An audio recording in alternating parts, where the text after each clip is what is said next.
Good evening, everybody, and welcome to the Roseland Podcast. Brunswick Podcast. I'm your host of Roseland Perkins, and how's everyone doing? I hope everybody is having a great day. If you really care about my day, I didn't really do anything. It was so hot, man. It was like very, very hot. It was like almost 100 degrees today. I don't know how anybody can be outside right now. Um, Definitely. Give me a second. Let me not promote that. Hmm. Yeah, definitely. It was very hot outside. I don't know how anybody can actually be in that weather. Oh man. But other than that, the day was pretty good. I didn't really do anything. Um, I played a little bit of video games. I watched a few movies, and I was looking for topic questions, and I came up with this topic. This is a good topic, and the reason why. Give me a second. Refresh. And the reason why this is a great topic because give me a second.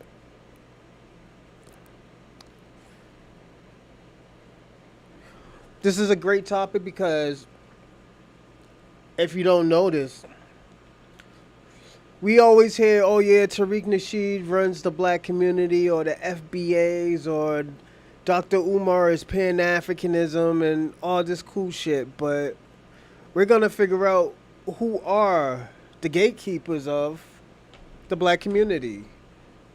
We have. Hold on one second. Uh,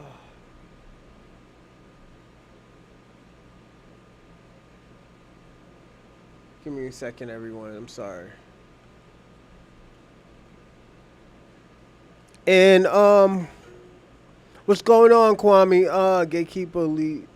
Tariq Nigga Gatekeeper Keeper Tariq she's leading the African community to nowhere. Um. All right, let me get some stuff out, and definitely we'll talk about it. But we got to figure out who's leading the community. I know this was going to be a good question, and people would want to answer and stuff like that. Um, Personally, to me, I don't think America. I don't think Black Americans have a leader. Give me a second. I don't think Black America has technically a leader. Hey, what's going on, SP? How's everything? Yeah, we're gonna switch it up. This is the Bronze Weeper podcast, so definitely, yeah, we could dumb out today. Um, I was gonna go to class today, man, but it's too hot. I think it's like 100 degrees outside. It was very, very hot today. Yeah, I would be getting ready right now, but I'm like, nah, I'll go tomorrow, man. It is just too hot for me, man. Um, I'm gonna see what it is. What's the weather? Um, I was gonna do yeah, it's 101 degrees outside today, or 103 actually. Thursday is supposed to rain a little bit, go back down to like 60s in Boston, so that's pretty good. And Saturday is gonna be like 72 degrees, so that's always good. Tariq Nassi owns the FBA name, um, and set the rules and who's on code. Um,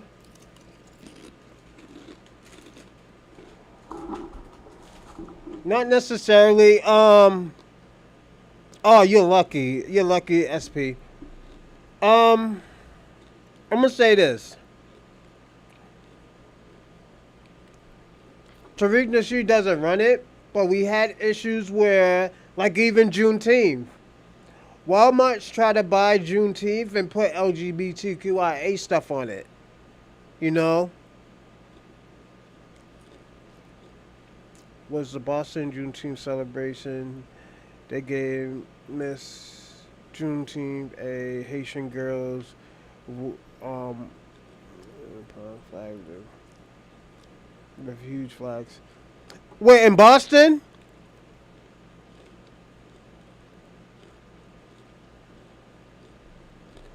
Really? Let me see, man. Let's look that up.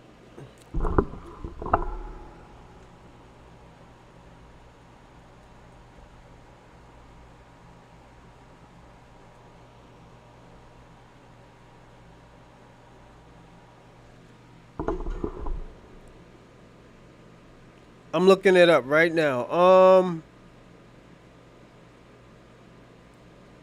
In Boston?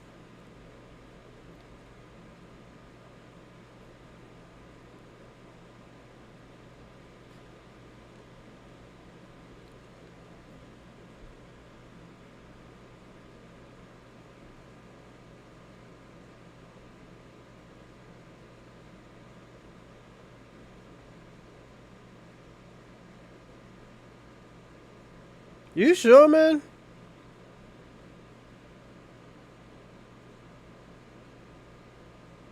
I'm looking at it right now.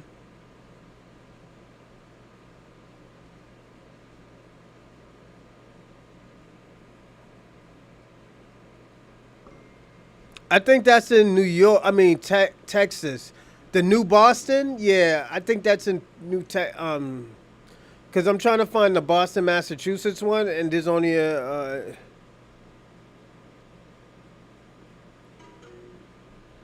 Give me a second. Yes, I was there. Oh, you was there? Yeah, I was there too. I didn't know they did the. Did you say anything about it? Because that's kind of weird, man. That they did that. You know. This is why we're talking about what we're talking about today.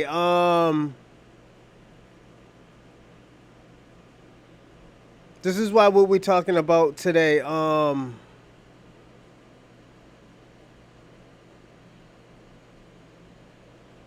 You said in Boston? Mackenzie, Miss Mackenzie.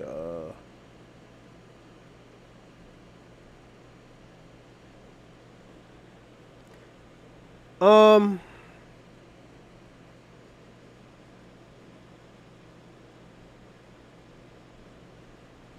Yeah, Boston is it's kind of weird too, because Boston is very diverse. So I wouldn't be surprised if a Cape Verdean one. So I'm gonna be honest. But you might. No, in Roxbury, Black History Museum.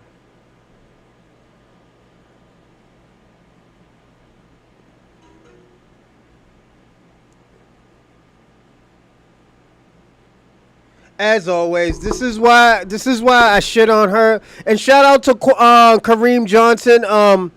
This is why what I say about her and Ayana, it's crazy because we got to understand that they're not for us.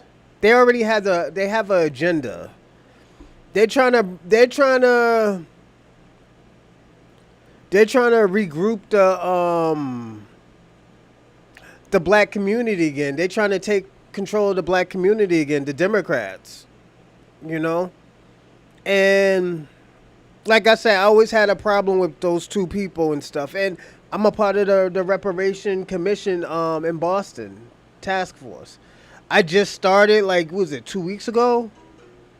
Yeah, continue, brother, with your show. And I was just letting the family. Thank you, man. I appreciate it, man. Oh, also too, before you leave, or if you're about to leave, can you like and subscribe, comments, you know, so we can get the algorithm up and definitely get the subscribers up too, if you can. If you didn't, you probably already did. Um, but yeah, Boston is weird, man, with the Juneteenth. Because when I was at the thing, they were talking about red, yellow, and green, and we're like, oh yeah, that's Pan African colors. I was at the reparation meeting last week. Yeah, and they were talking about red, yellow, and green. They wanted the Pan African colors and stuff, and the guy was telling them that we're not Pan African, we're American. This is an American holiday. And the lady got mad and left. And like I'm gonna be personally honest. Those are the people that we might have to really watch out for, because that's how the agenda gets changed, and this is how we lose the reparation conversation. We always been Pan African for years, and black people didn't know what Pan African really was.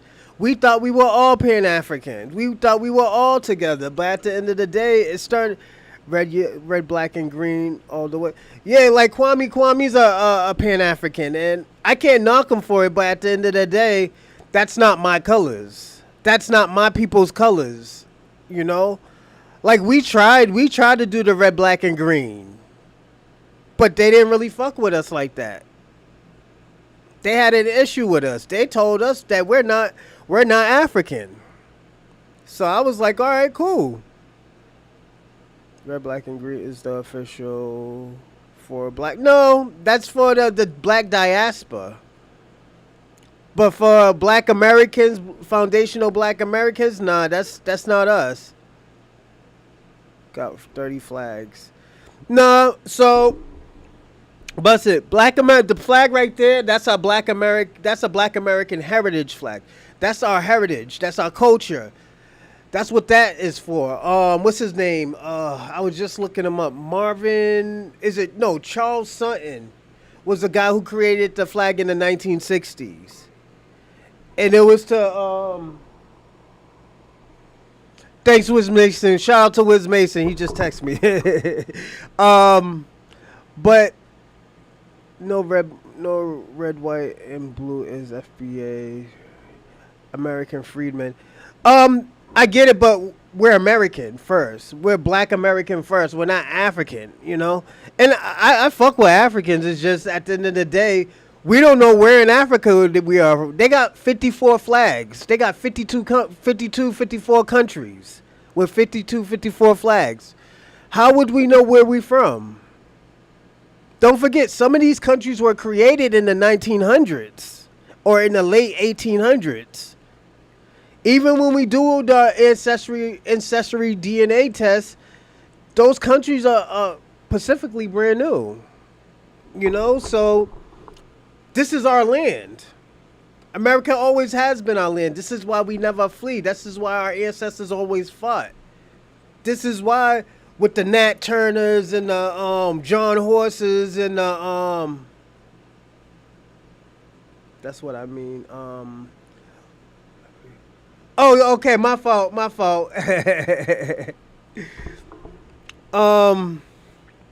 Yeah, but I'm gonna explain to them. But like with that, it's and like also Kareem for the first hour, we just talk, we ramble, we talk about everything. Then after that, we get into the topic question because I know people had a long day. I know people just wanna, just talk, and But yeah, red, white, and blue. Like America always has been our country, and as I always say, I personally believe we were already here. We already been on this country, this land for years with other people. We have been fighting. We fought in probably almost every war. We fought in the Mexican wars. We fought in the American wars. We fought in the Civil Wars.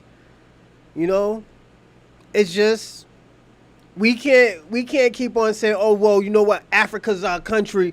We can go back to Africa and lose all the benefits and all the resources that our ancestors fought for this country to give to us.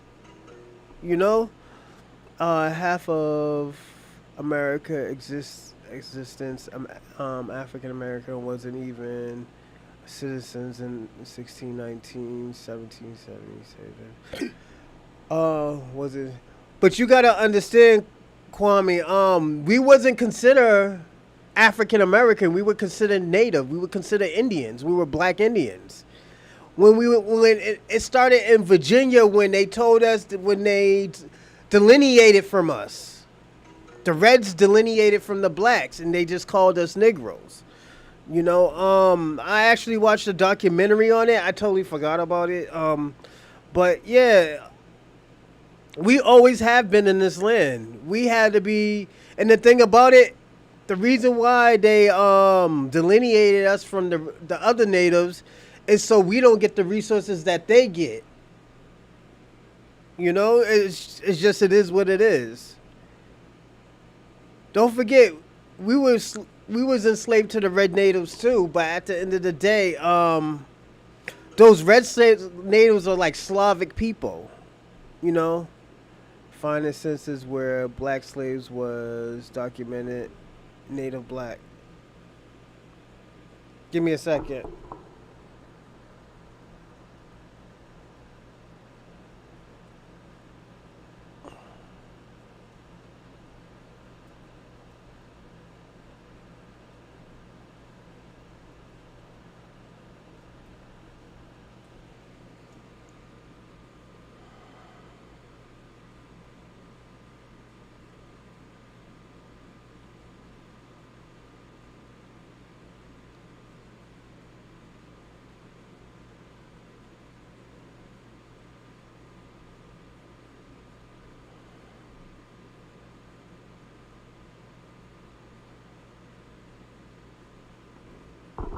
The term Black Native American generally refers to individuals with ancestry from both African American Native American populations. The mixed heritage is result of historical interactions including alliances, intermarriage, and shared experience of displacement and oppressions begins as early as the 16th century.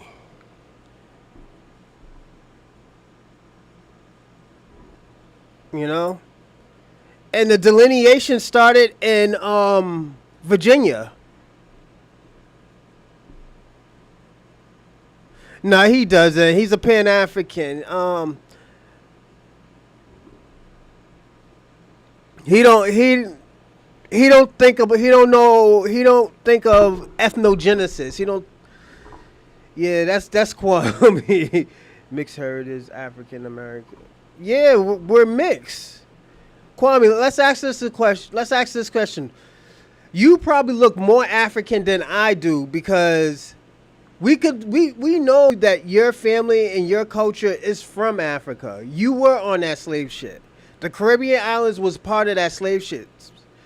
But us, there was only they said 400,000 people that came to America, but there's over 40 million black Americans in America right now. 40 million black Americans in America right now. That's impossible out of 400,000 people. We can even have breeding farms and it still doesn't add up. So where did these people come from, Kwame? I can't tell easily. Yeah.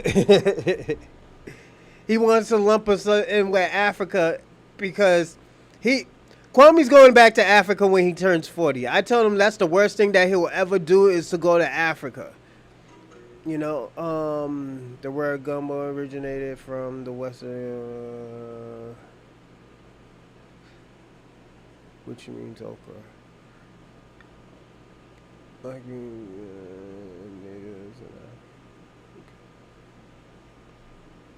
All right, let me ask you a question. So that stuff wasn't grown in America?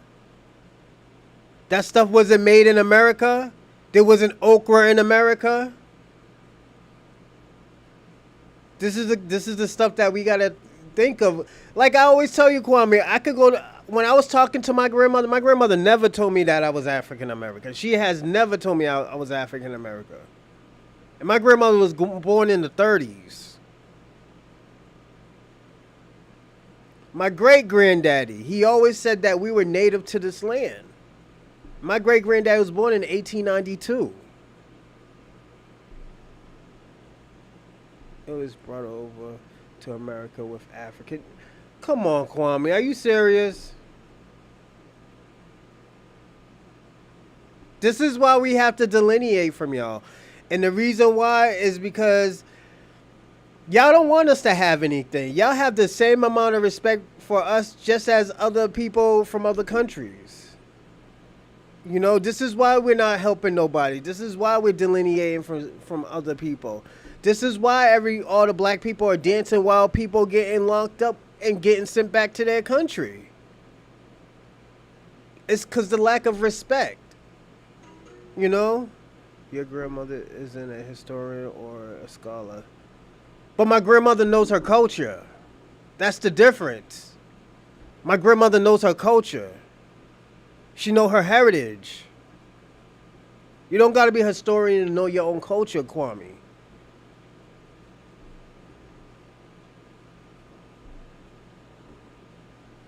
That's like me saying, "Oh yeah, y'all aren't even real. Your family ain't even real Jamaicans." Yeah, that's like me telling Kwame his family's not even real Jamaicans because they know nothing about Jamaica. And you'd be like, "Oh yeah, I do. This came out of Jamaica. That's come out of Jamaica." And I say, "Yo, you're not a historian, so you don't know if that really came out of Jamaica." You know, it's just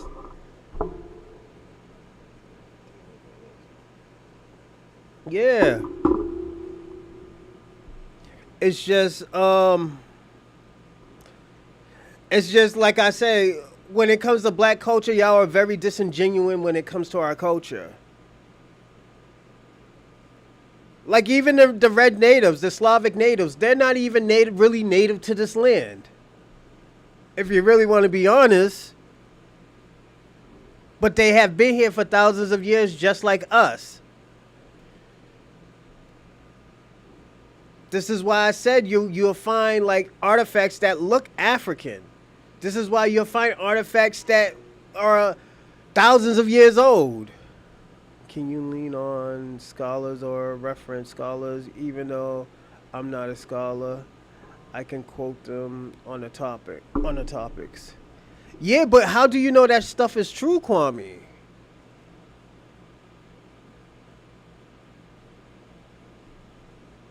Where the Native Americans came from them. They probably came from a lot of places, Kwame. Don't forget these people migrated over here. They migrated over here. Don't forget. Remember I told you I was telling you about my culture, and I said, "Yo, like I had family in Alaska. I had family in Alaska, but I don't know how they got to Georgia. It's because they brought their culture over. They brought their culture down, and we figure out, oh, okay. Well, her grandmother from her other grandmother to her grandmother passed that shit down. It was passed down. This is why I said not everybody, because they qualified. Yeah, but I wouldn't qualify to be a native red Indian. That's the thing. Because I'm black. So without science or Kwame, that science stuff, we can't do that science stuff. Because it could say you're Nigerian, but Nigeria was created in the 1914s or 1910. How the fuck are you a Nigerian and it was created in the 1914? Indigenous, Kwame, FBAs are indigenous, native to America's soil, period. Why is it so hard to? Yeah, that's what Pan Africans do. You're gonna see another guy named Shabaka. He'll do the same thing. He call us crazy and stuff. Talk about we need to come together and regrow Africa or some shit like that. And I was like, I'll tell him like, motherfucker, are you crazy? Why would we go to Africa and they're so tribalistic down there?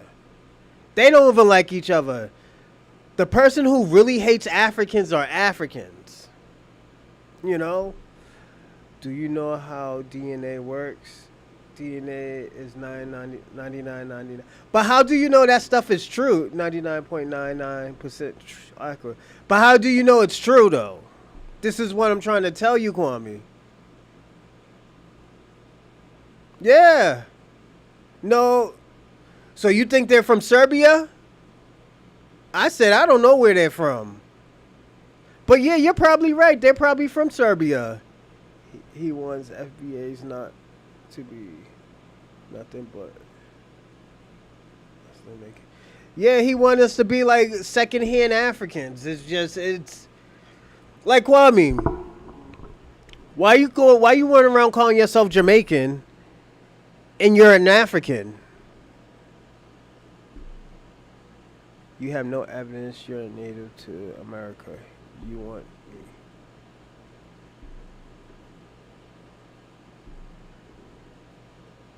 What do you mean? You could look it up, Kwame. It just doesn't make sense, Kwame. If they got documents of people who came in here talking about that it was 40,000, was it 400,000 Africans that came from America, I mean from Africa to America, that doesn't add up to 40 million people in within 5, was it, we can even say 300 years. It just doesn't add up, Kwame. What's going on, Del Monte? Shout out to you, Del Monte. Man, let's play some Madden. Let Kwame go chew on some tree bark. Yeah, this is the time that y'all dumb out. So yeah, definitely. Yeah, Kwame trying to educate me on Pan Africanism. That Pan Africanism shit is wrong. Let me tell you something. The reason why your boy Dr. Umar is popping anyways is because of Hidden Colors. Other than that, people wouldn't know who Dr. Umar was. You can check the census and you can see the population grow by year. Not by millions, Kwame. If there's only 400,000, Kwame, that's like almost within 300 years, Kwame. We're going to say 300 years. Within 300 years, and you only got 400,000 people, you got to make at least 100 million people, 100 million black people every 100 years. That's impossible, especially if you're killing them. People getting old and people not really having kids like that. They can. Let me tell you something. Everybody can have like 16 kids, Kwame. It still is not gonna add up. Okay, y'all. I'ma let y'all do y'all game stuff. Peace, y'all. Hey, salute to you, Kareem. Have a good one.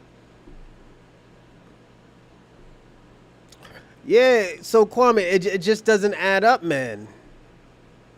This stuff does not add up. Can you get evidence that all over 40 million black Americans who's here now came from Africa? I'm just checking. I don't want to keep talking about something. Yeah, that's true. We already know that. Just Kwame's trying to argue with us. In 1870, the African American population of the United States was 4 million. Kwame, do you know? Are you knowing what you're saying right now? Kwame, that still wouldn't add up to 40 million people now, Kwame. That's what I'm trying to explain to you. That won't add up to 40 million, my friend. It's impossible.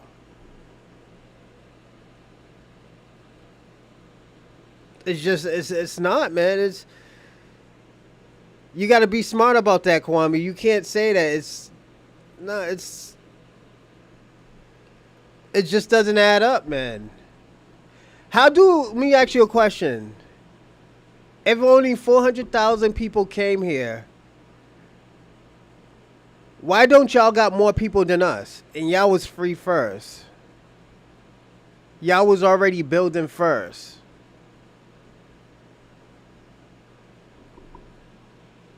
This is what I'm saying. It just doesn't add up, Kwame.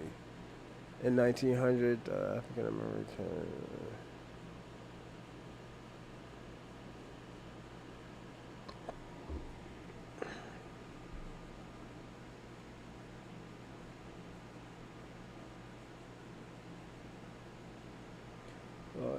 They going after James Harden now. Leave them white girls alone. Shout out to Del Monte. 30 years later. Kwame. That's that's impossible, Kwame. Especially when black people were getting lynched and killed and burnt alive, Kwame. It just doesn't add up, Kwame. You know, it's all right if you do the Pan Africanism thing. It's just like, yo, you got to use common sense, man. That shit doesn't add up. You know. Africanism thing. It's just like, yo, you. Give me a second. I'm checking my ex. Yeah, it just doesn't add up, Kwame. You know, and shout out to all the Pan Africanists, but yeah, your shit is salty. Your shit is weird. Like y'all go. Let me tell y'all something. Your ancestors built this country. You're gonna run to another country that's underdeveloped again, and you're gonna redevelop that country, and that's gonna take you another 300 to 400 years to redevelop that country. Like if y'all couldn't, Kwame, let me ask you a question. Why would you go to Africa and you couldn't? Your people couldn't even develop Jamaica. It just doesn't make sense. You should go back to Jamaica and fix Jamaica. You know? I'm just being personally honest. That shit is kind of weird. You know?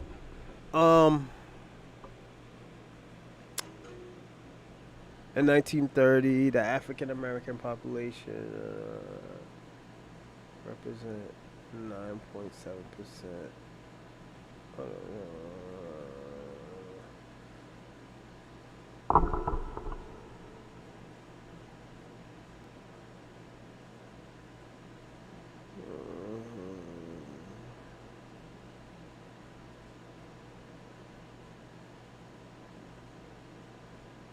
Kwame, people die. You gotta understand, people die.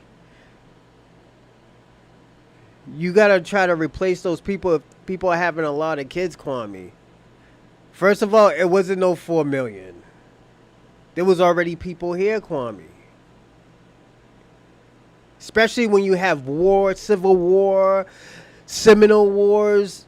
There's not gonna people are gonna die. Hundreds of people are gonna die, Kwame. And back in those days, people didn't live that long.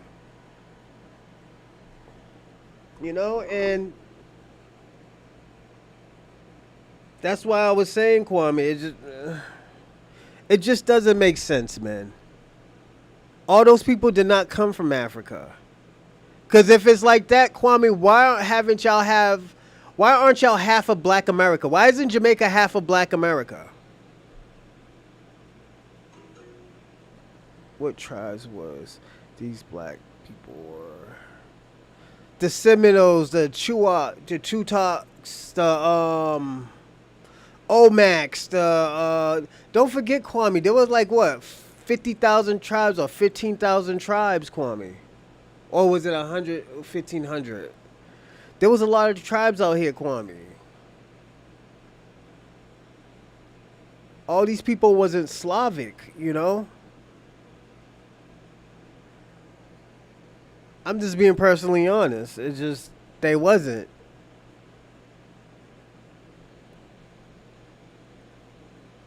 Give me a second, everyone.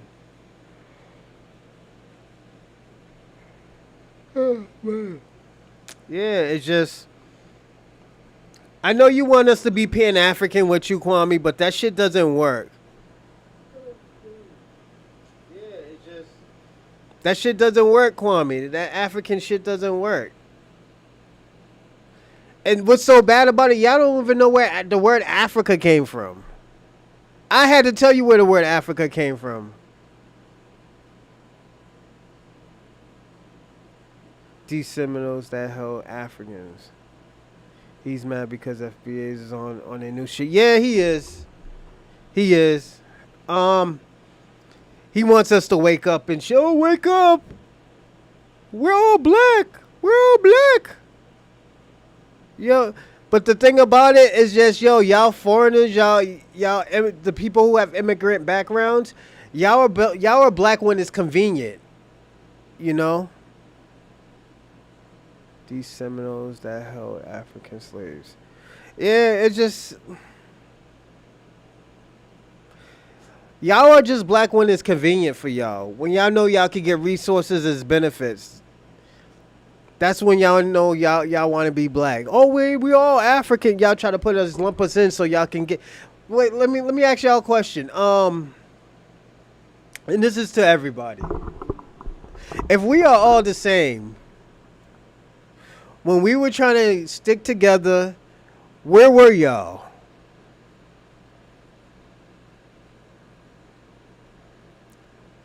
Where were y'all? We helped y'all get to this country. We're y'all big brothers. And big brother's trying to tell you, no, we're not helping anymore. You're old enough to handle your own situation now. We're telling y'all gotta handle y'all own shit now. And y'all mad about that. Y'all don't like that because y'all so used to. Where was Marcus Garvey? Marcus Garvey got lit because of black people. Marcus Garvey didn't get lit because of himself. Because if he was gonna get lit because of himself, he would have got lit in his country. Stokely Carmichael's turned on black people and went to Pan-Africanism. Yes. Let me ask you a question. Why didn't Marcus Garvey go back home when he fled America? He went to England. His own people turned on him. That's how you know we're not together. He went over there talking that black American bullshit, and he was like, yo, we are all people. They got that motherfucker out that country so fast, he was in UK with white women. Partying and kissing up on white women. You're a Pan-African leader. Stokely Carmichael, he wanted to be African so bad. He went from civil rights to Black Panther to Pan-Africanism. That's a fleer. That motherfucker was a whole fleer. Did Malcolm X turn on black people? Malcolm X is a black American. Yeah, his mother was probably from a different country, but his father was a Southerner. We can't play those games, Kwame. You know Malcolm X is a black man. And guess what? Y'all motherfuckers hijacked that shit and got him killed. I'm just being personally honest. Instead of he stopped worrying about black people and started worrying about the Arabs, the people with the blonde hair and the blue eyes with the who were Muslim. We are all brothers. That's why when he went to Mecca, everybody was like, yo, this motherfucker's crazy. That's why he wanted to go back to Nation of Islam. Before he died, he was going to go back to Nation of Islam. So we can't do that. Did Malcolm X turn on black people when he became a Pan-African? Malcolm X never said he was a Pan-African. He always said he was a Muslim. So if Muslim make you a Pan-African? No. Because you know why? He fought for our causes. He knew how to separate both of them. He knew how to separate the two. All of y'all Pan-Africans don't know how to separate the two. This is why we're in a fucked up situation as it is now. Yeah. We're in a fucked up situation because all y'all Pan-African activists is fucking everything up. Y'all benefiting y'allself and y'all cousins from these different countries. Now when black Americans is like, yo, hold up, wait a minute, where's our resources? We help you, we gave y'all half of our resources and y'all turned on us. So now these motherfuckers want y'all out this country, even if you've been here for 30, 40 years. If you're undocumented, you're out of here. We're not going to help them. FBA's killed Malcolm X in Harlem, but he was a Muslim. He was a Muslim.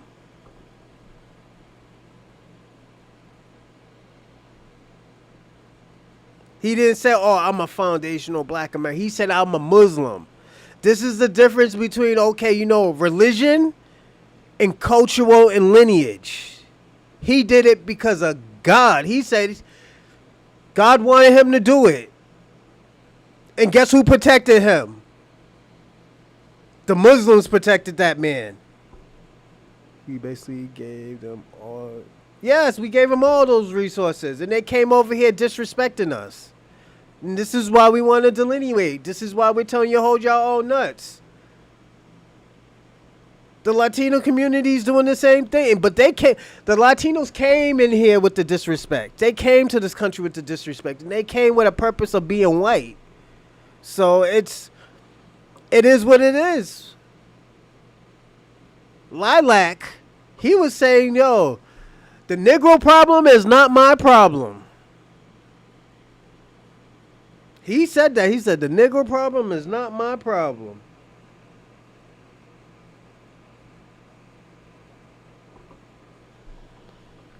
Facts. He said that. He said that's not our problem. Let them handle their own problems. And we say, okay, we're going to hold our own nuts. We help you come over here. Yup. Lilac. His name was Felix. Tiaka or something like that. Yeah. That motherfucker went crazy on us. Disrespect us and everything. And we helped him get over here. It's just, it is what it is. That's why we starting to pick people out. Oh, yeah, we'll help him. Yeah, you can hide in my house. But your boys, nah, they got to hold their own nuts.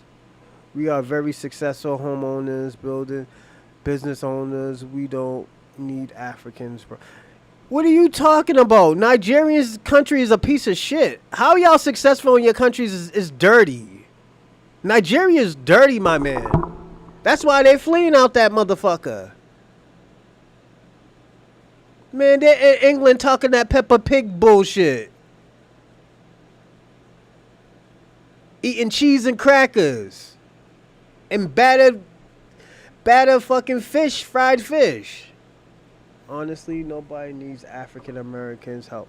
So why, let me tell you something. So why are y'all getting sent back then if y'all don't need our help?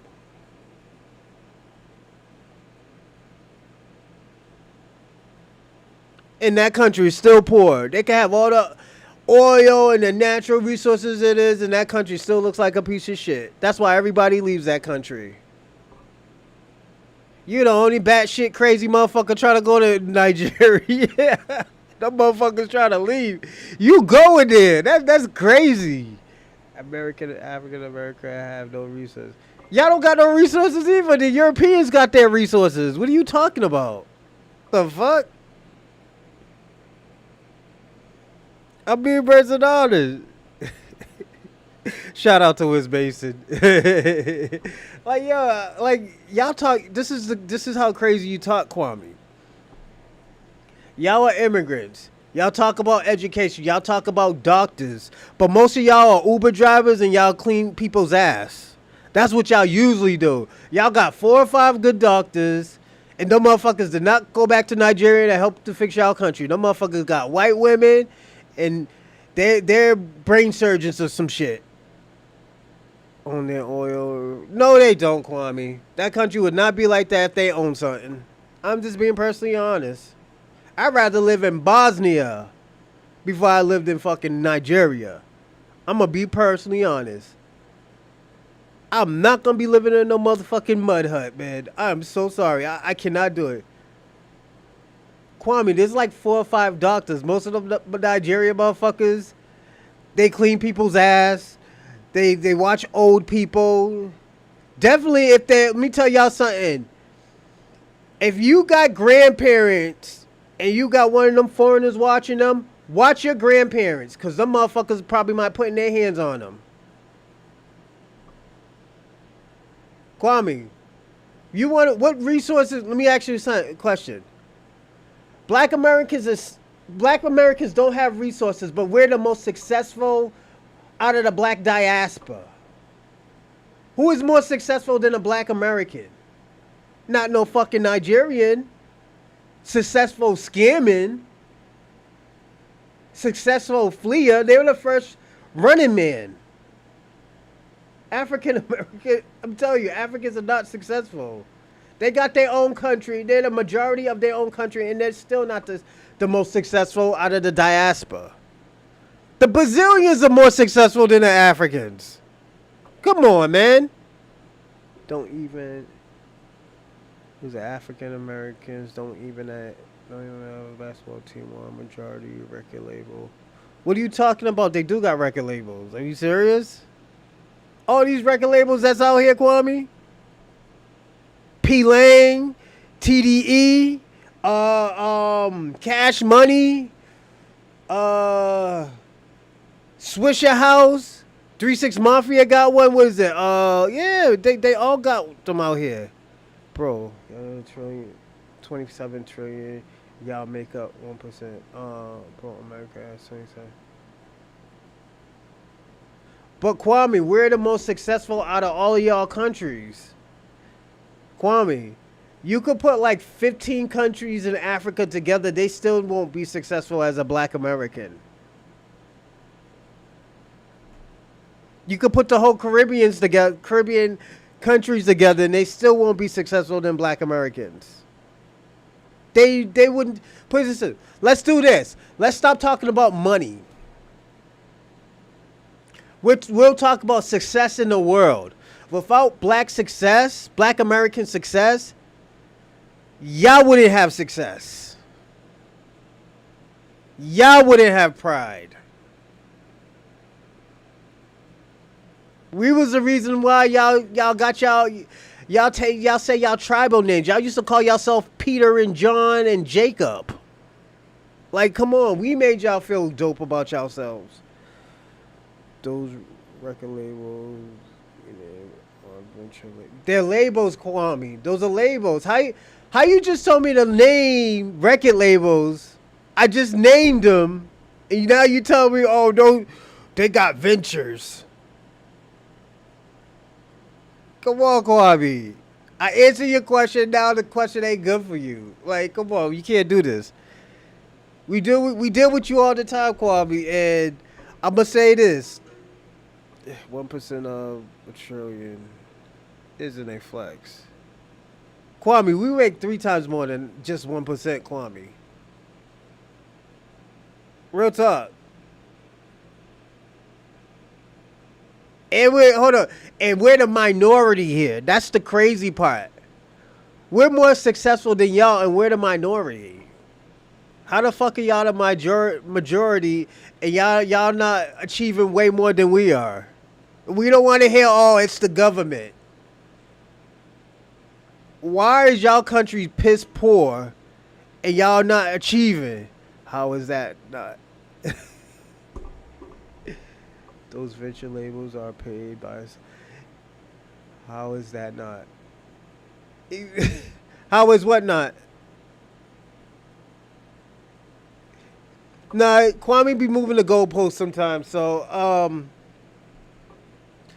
yeah, Kwame, it's just we make more in America, bro. You make more in America, but you can't make nothing, and you can't really make money in your country that you're the majority at. That you own. Remember, you own all your resources, and you're still piss poor. We don't own nothing in America, and we still move the goalposts. We still move the needle. Kwame, you're making yourself even look bad. You're making black diaspora look bad. I'm being personally honest. Black Americans who are a minority, we move the goalposts of everything. We are the it factor of everything.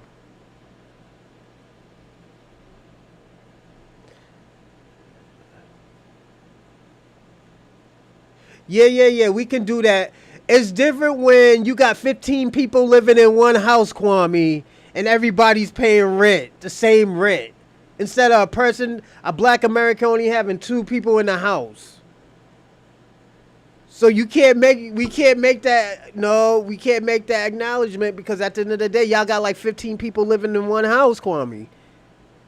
There's only 2 people that live in our house. In our house, y'all got like 15. Y'all got people sleeping on top of each other in your house. If you think that's a flex, that's not even a flex. Yeah, The least amongst the black people. How we make the least amount of black people and we're the most successful? That doesn't make sense, Kwame, right? We're the most successful. We got more millionaires in America. We produce more things through black people. We got more activists in America. Y'all don't got nothing. Only person that y'all really got doing something for y'all is barbecue and Abraham. All the rest of everybody in Africa ain't doing a motherfucking thing. So like, what are we talking about? What are we talking about? Y'all, Kwame, the things that you put up makes me proud to be a black American. I'm going to be personally honest. If I'm the majority of something and I'm poor, I don't even got running water. I got to go to a river to go get some water, where I got to go to an alligator river to get water to wash and drink. I should be ashamed of myself. And I'm sorry to shit on Africa, but come on. You're coming to a country where black people already built everything, created everything, and the only thing that y'all brought was a plate and a fork. Y'all came to this country with flip-flops, some dirty shorts, a wife beater, and $2 in y'all pocket. How the fuck you think you're better than a black American? I cannot do that in your country, Kwame. I cannot do that in Africa. Kwame, this is why you're not in Africa now. Because you can't do what you can do in America. But you're trying to get money in America to go to Africa, where it's dirt piss poor. Slaves built America for free. Is that a flex? But we're the most successful ones, Kwame. That's the thing. This is why we're taking back everything. This is why we're going back and doing our own history. This is why we're going back and looking at the components that our ancestors did. This is why we're doing the reparation things. Let me tell y'all something. Y'all so weak. Y'all try to get into our reparations, and y'all so scared to go against the English and the British and the Spaniards. Y'all scared of the freaky deaky Frenchmen. How the fuck, let me tell y'all something. Y'all always talk about pride, Kwame. Where is the pride of running from your country? Not fighting for the debt that they owe you from your country. And you come to another country where somebody already built and still is fighting. Then tethering on to everything that person built. This is why I said we are y'all big brothers. Y'all can't do anything without us. Y'all can't even make the needle move in the world. In the world.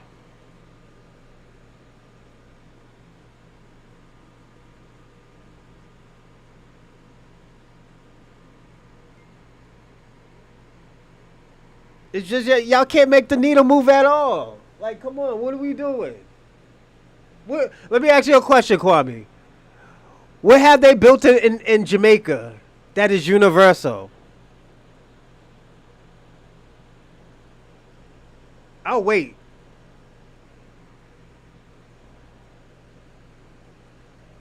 What have they built in Jamaica that is universal that we use now? Without Americans' help. Without black people's help.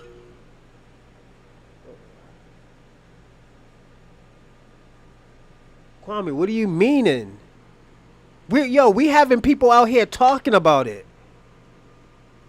We have brought this up to light where these people are gonna really end up giving it to us. Then you know what that's gonna do? Y'all gonna go back to y'all country and do the same thing in England. Do the same thing in France. Do the same thing in Spain. Because of us. We always make the needle move. We're the reason why the world turns, basically. I'm feeling myself right now. Because let me tell you why. I know y'all can't do nothing without us. Bob Marley couldn't even get his music out if it wasn't for us. He had to come to America. He was dressing like the OJs and the Spinners. Gladys Knight and the Pips. Like, yo, we gonna really talk about it? The Black Americans built Oh, they built tourism. We talk about inventions that universally help the world. Is this dude bringing up household income? Yeah, he is. He is. He is. That's Kwame. That's Dr. Umar's nephew right there. Will never address reparations. Kwame, you gotta understand. He only got 3 years left. He's gonna have and in November he's gonna have 3 years left, Kwame. Then the thing about it, they're gonna have to be like, yo, if we want these blacks to really get on with us, get on the same page with us, we're gonna have to give them reparation. We're gonna have to give them tangible. We're gonna have to give them policies. We're gonna have to. If not, this shit ain't gonna work. It's just not gonna work. They know that. We're showing y'all how much power that we have in America. Y'all can't even do that shit in y'all so scared to vote in y'all own fucking country that y'all try to vote in this country. Y'all was scared to vote in y'all country. Y'all scared to apply a politician that's for y'all. Y'all scared of the king. The queen is dead. That bitch is taking a dirt nap right now, but y'all scared of the king. You scared of King Charles. Kwame, y'all motherfuckers in Jamaica are scared of King Charles. Y'all motherfuckers are so scared of King Charles, them motherfuckers got you dressing like them. Go to fucking court. There goes Shabaka right there. Go on, Shabaka. He's about to... He trying to light me up already. Let me see what he said. If you build something for someone else, you have built nothing. Let me ask you a question. What have they built in Africa? We know they can't build an economy, so what have they built that is universally used? And watch he flips it. He built unity and liberation of Africa and African people worldwide. Yo, Shabaka, you're wildin', bro. Oh, yo almost made me bring out my violin, man, when I was reading that shit, man. Like, yo, Shabaka, I'm gonna tell you this. I'm not trying to shit on Bob Marley, but Bob Marley didn't do a motherfucking thing for black people.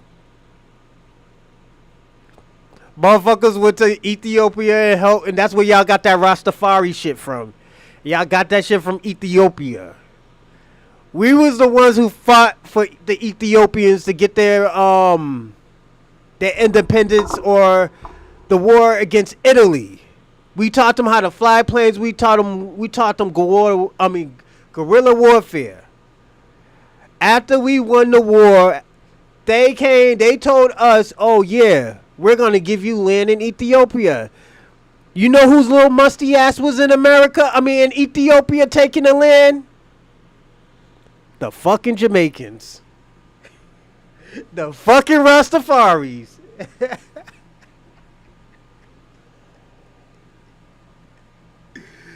They took land that wasn't even theirs, that they never fought for. They didn't help us fight in no motherfucking war. They came to fight in the war in their own motherfucking country. You think they're gonna help us fight us? You think they're gonna help us with anything? Them motherfuckers will flee to Mexico. Ain't no one afraid of anything. Nigerians, but also they're gonna fuck that shit up. The motherfuckers is gonna run on Abraham. Especially you got Nigerians in there. They're definitely fleers. Them motherfuckers flee to fucking Australia. Israel Zaya. That motherfucker is a Nigerian Australian. Out of all places, he flies to somewhere where everything kills you at. Come on, man. Are you serious? You think Africans is really flexing? Them niggas can't flex on nothing. I'm just being personally honest. I told y'all the only people I got respect for that definitely are Africans are the French Africans. The motherfuckers who's in France. Cause those people will really fuck you up. Those are niggas. They're more like us than y'all. Yes. I will say that. They're more of a brother than y'all are.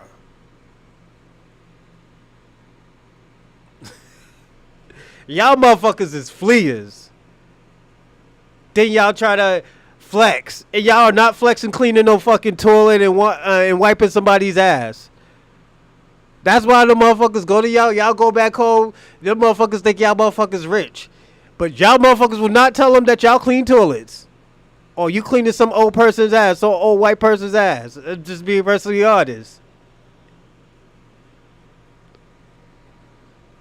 I'm just being Yo, it's y'all can't flex on Shabaka. It's not a flex. Or you driving somebody or some drunk ass person around in an Uber. It's just like there's not a lot of Dr. Nigerians. Like let's get that shit correct. You know.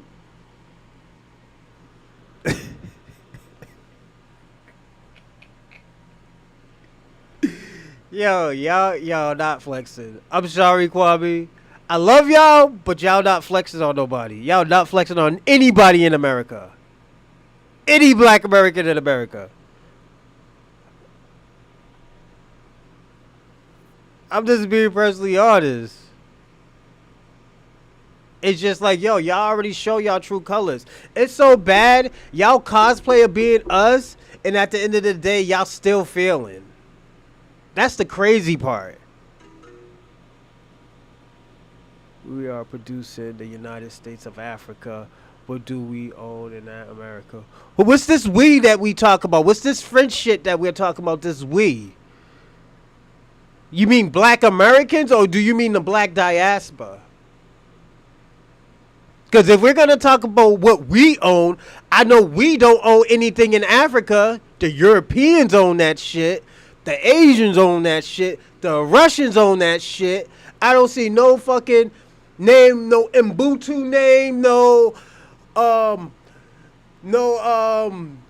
Kuta Nigeria. We don't see none of that shit. We see Ming Lee. We see Vladimir. We seen Peter Alsman or some shit like that. We don't see none of that bullshit in Africa. So stop trying to flex. Y'all niggas don't own no type of resources in Africa. If y'all do, y'all own very little and y'all pay taxes to the Englishmen. So stop it.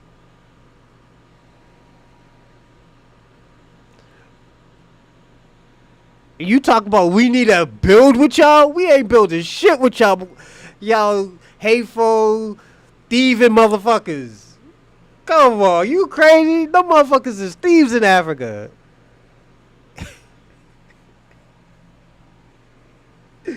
Oh my god. Alright, let's get into the first topic. The topic question is. Oh my god. Oh shit. Are the gatekeepers misleading the black community? I'm gonna start off with a video. I'll be right back. The tourists. They gonna burn in cash, labor, and materials. They gonna roast you for that one, Kwame. I told you to stop saying that shit, man. But hey, you didn't listen. The teacher capacity of the so-called Rosenwald schools was 14,747. And out of those teachers that the whites were grooming to teach the Negroes came the leaders of the Negroes. They were all teachers first. Mm-hmm. Many of your key black leaders now are still teaching. They have always been college incubated. Think about it. Tape check. Oh, tape check. Okay. Anyway, I won't go any more to that chapter, but that chapter stands alone. as being able to describe. What we're now talking about is that the select attack on black leadership has actually really been an attack on everybody who wasn't on the program. If Copley lacked pedigree and was a street scavenger, peddling tapes, then that was because he knew everybody else in the scheme was on the program. There wasn't nobody in the program that wasn't on the program. And little beknownst to the ones who rise up to get to the door to find out that by pedigree, breeding, assimilation, ambition, and other unworthy characteristics, that your talent, your skill, your desire, your ability to be effective for the race, which is why you can understand why they wanted to ridicule Marcus Garvey. They just didn't say, we don't want Marcus Garvey, but they call him black and dumb and ugly. What was that Du Bois called him? Big lips and what else? Now what? A monstrosity. In fact, talks about the day Marcus Garvey went to the NAACP offices and saw all them white people running everything and stormed out of there saying, I don't believe it.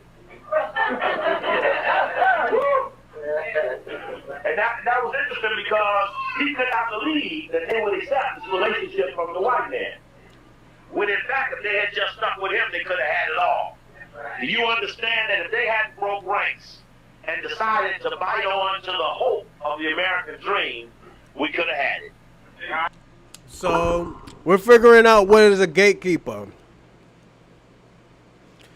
What I learned about gatekeepers, there's a face to it, and there's somebody who's running it.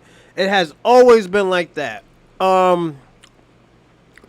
Definitely, if you're in the industry long enough, like I seen it. I was in the modeling industry probably for like 4 years. You see a lot of freaky, crazy shit. That's why I was telling y'all story. If you ever see my other new show, Sincerely My Paramour, I was talking about cuckold. And I've been talking about other stuff like that. Oh yeah, he's lit. Yeah, he's a Pan-Africanist, but he tells the truth though. He knew how to. Let me tell you the difference between your era and my era, Kwame. We knew how to separate things. Dr. Umar don't know how to separate things. You know? And you want to hear something crazy? One thing I got from Dr. Umar, he told me to hold my vote hostage. I heard that from Dr. Umar. I didn't hear that from Tariq Nasheed until like 3-4 years ago. But I heard that from Dr. Umar like 5 or 6 years ago when he was when he was on a Breakfast Club dressing up like a little schoolboy.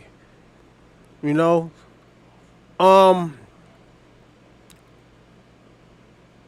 But we're getting, this really isn't about Pan-Africanism, Black American, but we're talking about who's running this diaspora, who's the gatekeeper of all of this stuff.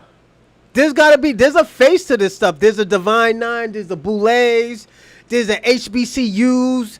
There's a lot of people who's behind this shit. Why you think, let me ask you a question. You think, what's his name?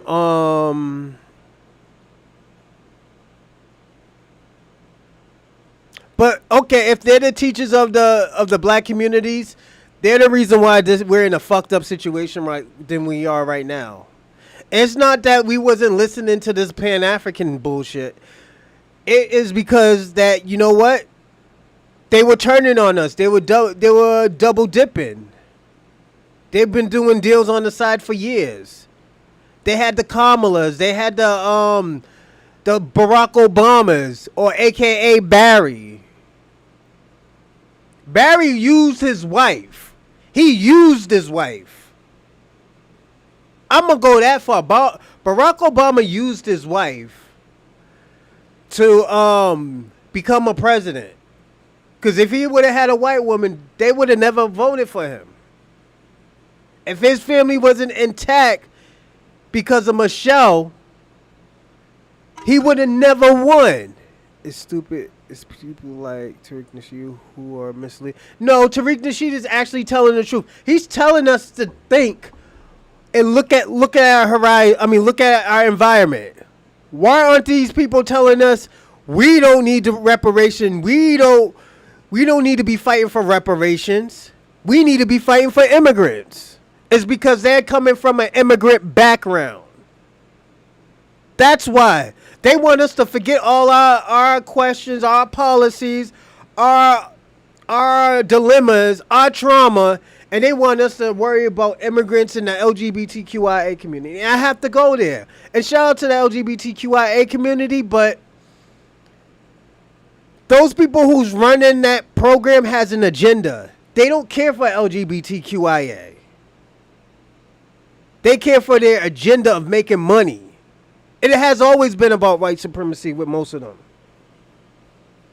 It's just, know what they did? They put a black face in front of it. Just like they did with the HBCU schools. Just like what they did to Boulets. Just like they did with the civil rights activism. Just like they did with the Pan-Africanists.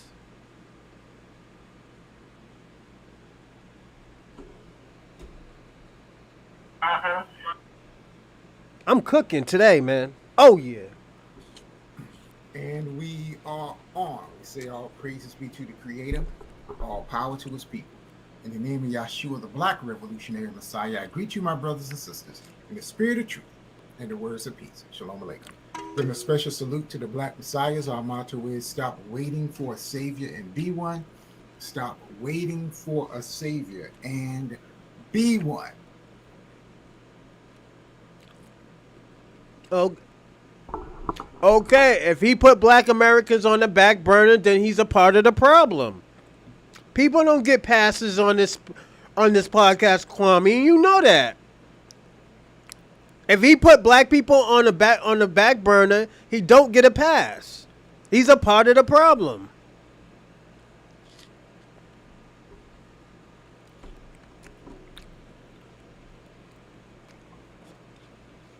Today, I want to give a presentation on what is a gatekeeper and what is their role in the black community.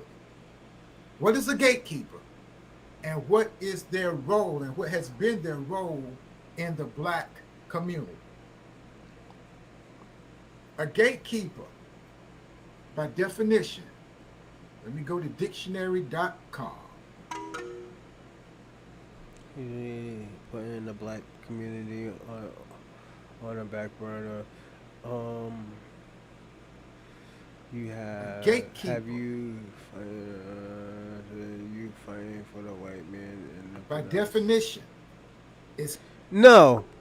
So what we fighting for, Kwame? We're fighting for ourselves now. This is why America is going crazy. Because we put our foot down, we say we're not helping nobody. We're not helping no Democrats. We're not helping the Republicans. We're not helping no LGBTQ. We're not helping immigrants. We're not helping nobody. We're helping ourselves. We're helping our agenda, our policies. And y'all were mad about that. You and Kwame, y'all are mad at that we're helping ourselves. And you should be happy that we're helping ourselves. But the reason why y'all are mad is because your culture can't tether off of us. No, you're mad that your culture can't tether off of us. Y'all have to actually do something yourself. And you know y'all can't do it. All y'all gonna get sent back. Let me ask y'all a question. Since y'all let me tell you something, Kwame. You're an American citizen right now. They know that you came from another country. You don't think they're going to try to change that laws if you fucked up and have you get sent back to where you was born at? Yes, they're going to end up trying to do that. They can't do that to us. Because we were born in America. Our family is American. Our culture is America. Kwame, they have taken our culture and we had to make a new culture. Y'all can't even do that. Y'all always need help from somebody. Africans too. They always need help from somebody.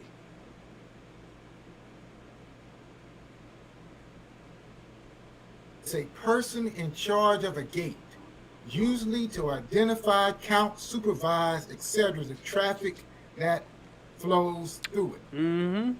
A person or thing that controls access as to information, often acting as an arbiter of quality or legitimacy.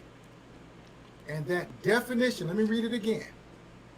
A person or thing that controls access as to information, often acting as an arbiter of quality or legitimacy.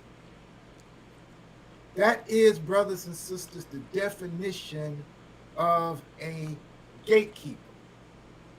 Now, what does that mean? Let me break that down, and what does that mean for black folks? Shout out to Reggie Jackson. Well, shout out to you, man. How's everything? Shout out to Shabaka and E Will. My fault, E Will. Shout out to you. I missed you, man.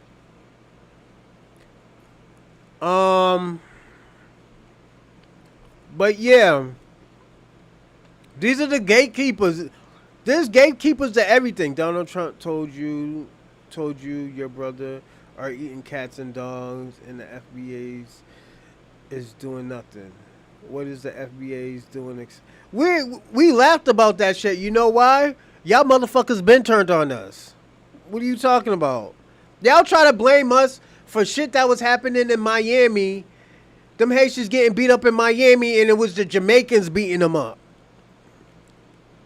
They try to blame black Americans on that, and it was the Jamaicans beating them up. No, but they can't take my citizenship.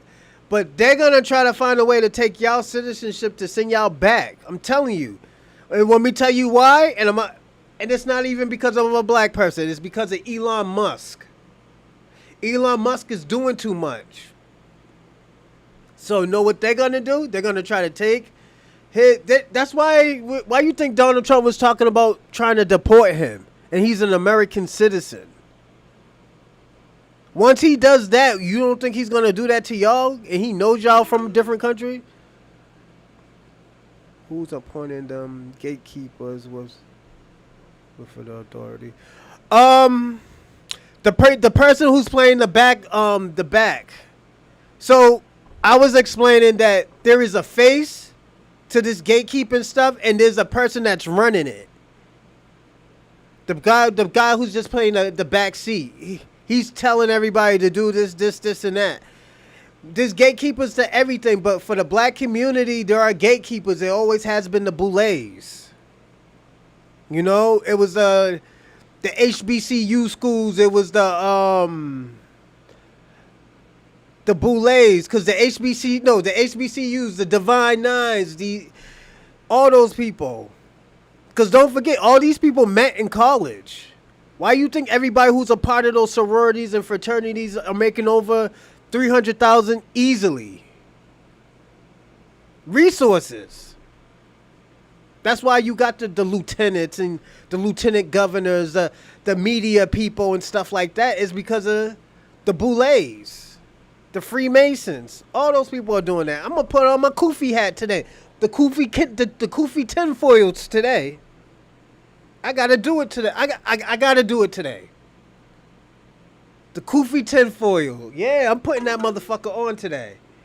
You have never participated in any type of real struggle. You know nothing about politics. The white men don't love niggas. That's why. That's a business. Prison is a business. It has always been a business. And when it comes to rich people, I think you missed the show last week, Shabaka. I mean, the last show that we had for the Bronze Reaper podcast. I was telling you it wasn't about black and white. It's about money. When you're dealing with white supremacy, those are the poor white people. And they think we're taking shit from them, but it's the rich people that's taking it. It's the rich people that's taking that shit. And they're telling them that we're doing it. But rich white people don't give a fuck about color. They care about money. If you can make them money, if you can make them a buck, that's all they care about. It has never been about skin color. It only has been about skin color is with poor white people. It has always been like that. It's just we always thought when it came to the rich, it was always about skin color. But there's levels to this shit. Rich and poor people hate black people. Rich people, poor people. No, but they love money. Rich people love money. They don't give a fuck about color. They care about money. You think it was a coincidence that they put Barack Obama in as a president? And he was making all these little shaky, weird policies that he did nothing for black America? Do you think that's just a coincidence, Kwame? He was a gatekeeper.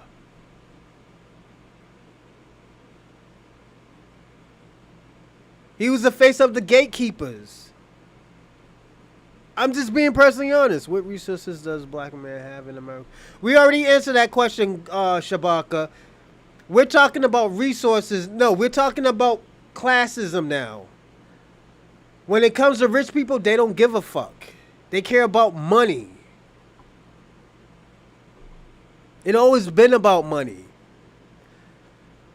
When you gotta look at it. When white poor people came over here, they couldn't build anything. They couldn't create anything. They needed us. We built civilizations. We built these countries. We built America, and they didn't even know how to run it. They didn't even know how to grow anything.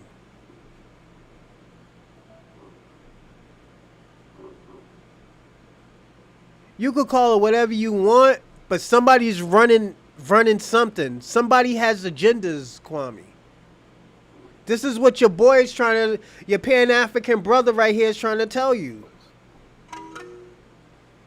In your city, and talking about the black community especially, there have always been a group of people for hundreds of years who have controlled things, in your community. Nothing happens in your city unless it goes through them. Nothing happens in your city where politicians, business people, nothing happens in your city unless it goes through. If they want to give us that check, let me tell you something, Reggie. I'm a pimp you to some shit. Whoever give us reparation checks and tangibles and policies, Black America is always gonna vote for them. Black America is always gonna vote for them. The Democrats and Republicans right now, it's fine. They're trying to get discounts right now. They can't get no discount. And I was explaining to Kwame, I was like, yo, if Donald Trump, let me tell you something. I did a topic question about Donald Trump. I said, if Donald Trump ever gave reparations to black Americans, the Democrat Party is done for the next 20 to 30 years. Maybe even 40.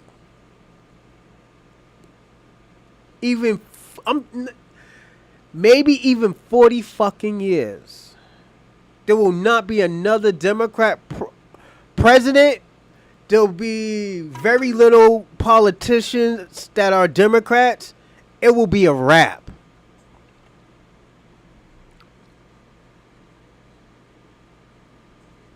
And this is what the Democrats was always scared for. This is why they always say, oh yeah, they're doing this, they're doing that.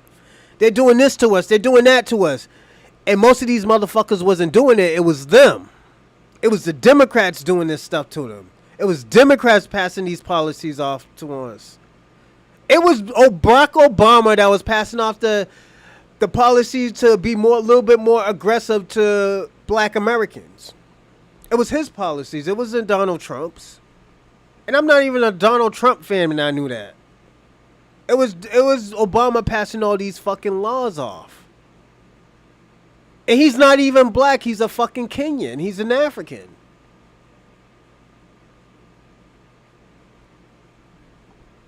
You know?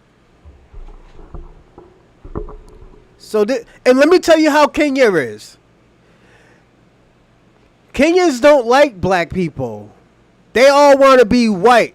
These Hebrew Israelites ran up into Kenya and told them that Jesus Christ was black. Them motherfuckers almost got stoned to death. That's how much they hate us. They hate themselves and us. So let me ask you a question. Do you really want to be alliance? Do you really want to have alliance with these people?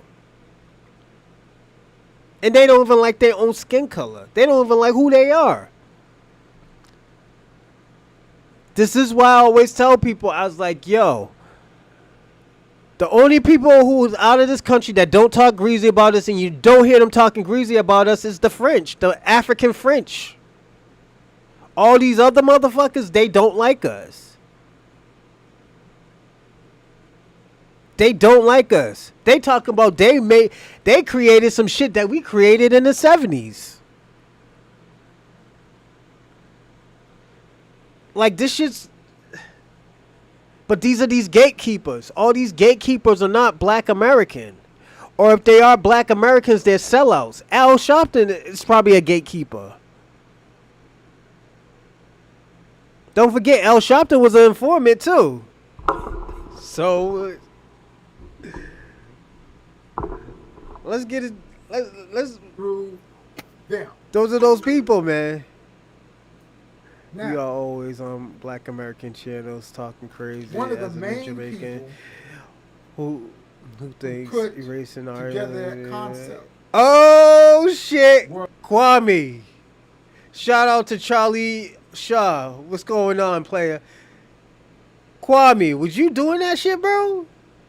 This is what I told him. I told him that I was like, yo, y'all are in. Let me tell you something about certain black immigrants. They envy us. They envy us because of all the stuff that we have created.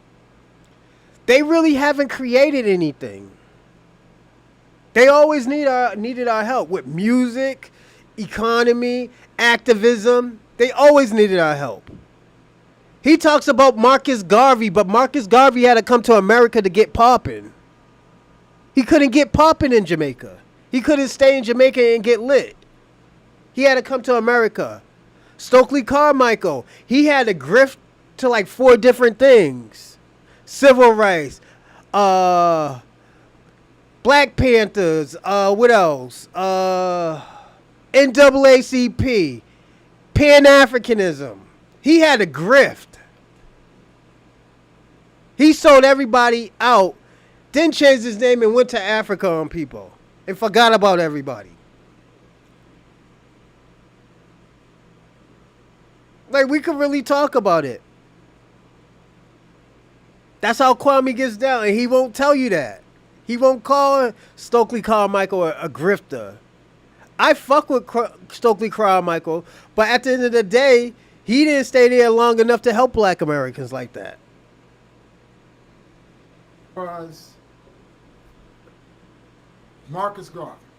I'm sorry. Who put together that concept was W.E.B. Du Bois. W.E.B. Du Bois. Not Garvey. W.E.B. Du Bois. Oh, I had shit. Marcus Garvey on my mind. He wrote in The Negro Problem in 1903 an essay called The Talented Tenth. The Talented Tenth. And what the Talented Tenth was supposed to be was to be 10% of the race of educated black people, college educated black people, who control the other 90%. That was the original concept of the talented 10th. Shout out to Now, Charlie Shaw. Salute Charlie Shaw. there's really nothing wrong with that concept because you're talking about people who went to college and got trained and got educated, and they would be the leadership. They would be the leadership of the black community. Nothing wrong with that. But as they say, absolute power corrupts absolutely. Absolute power corrupts absolutely. Because the thing was, if you have 10% dictating what happens to black folks, what happens to the other 90%? That's what Du Bois wrote in Oh, early three. 1900s. Now,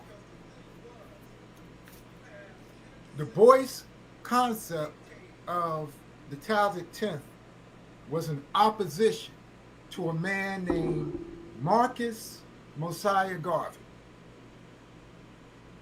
Mr. Garvey organized upwards of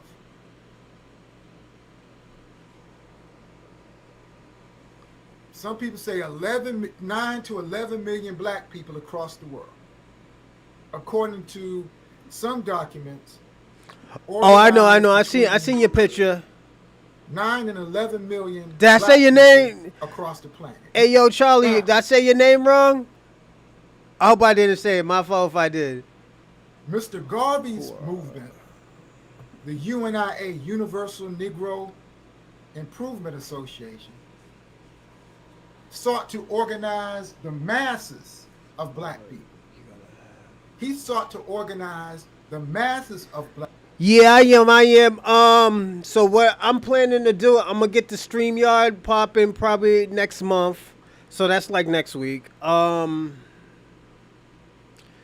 I'm gonna get me a new camera. I know my camera's straight, but I want to get me an 8K. So I'm gonna do that, and we're gonna get. I gotta figure out how to do the phone call thing, the show call things. I thought you said. Oh no, that's Kwame. Kwame says bro a lot.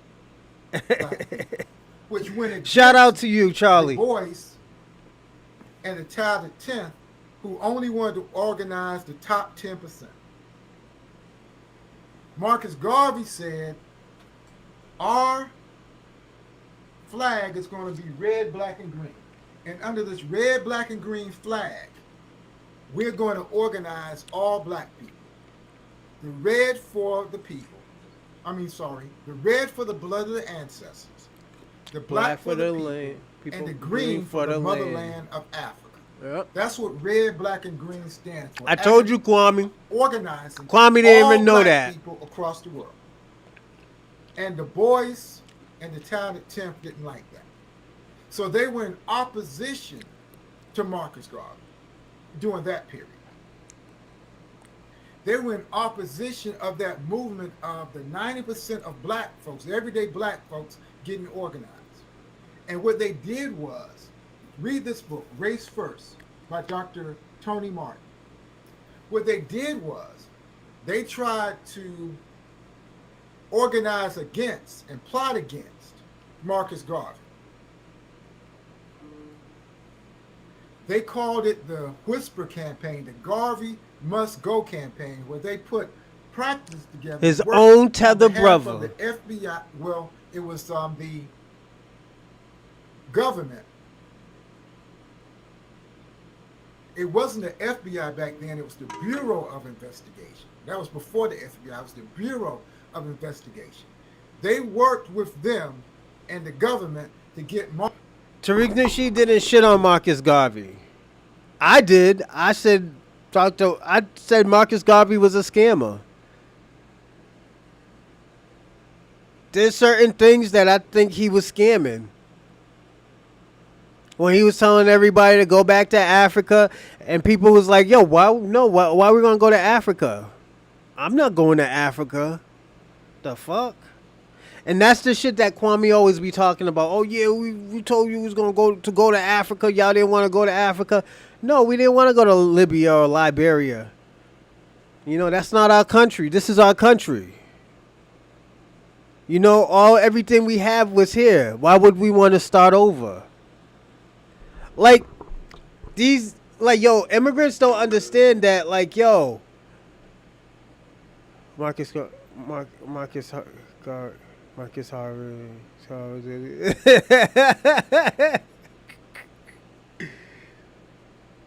He had a taste for some Bucci buns, huh?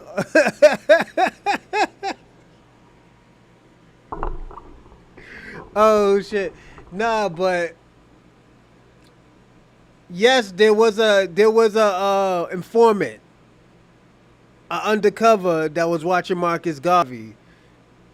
But some of that shit that Marcus Garvey was doing wasn't all righteous.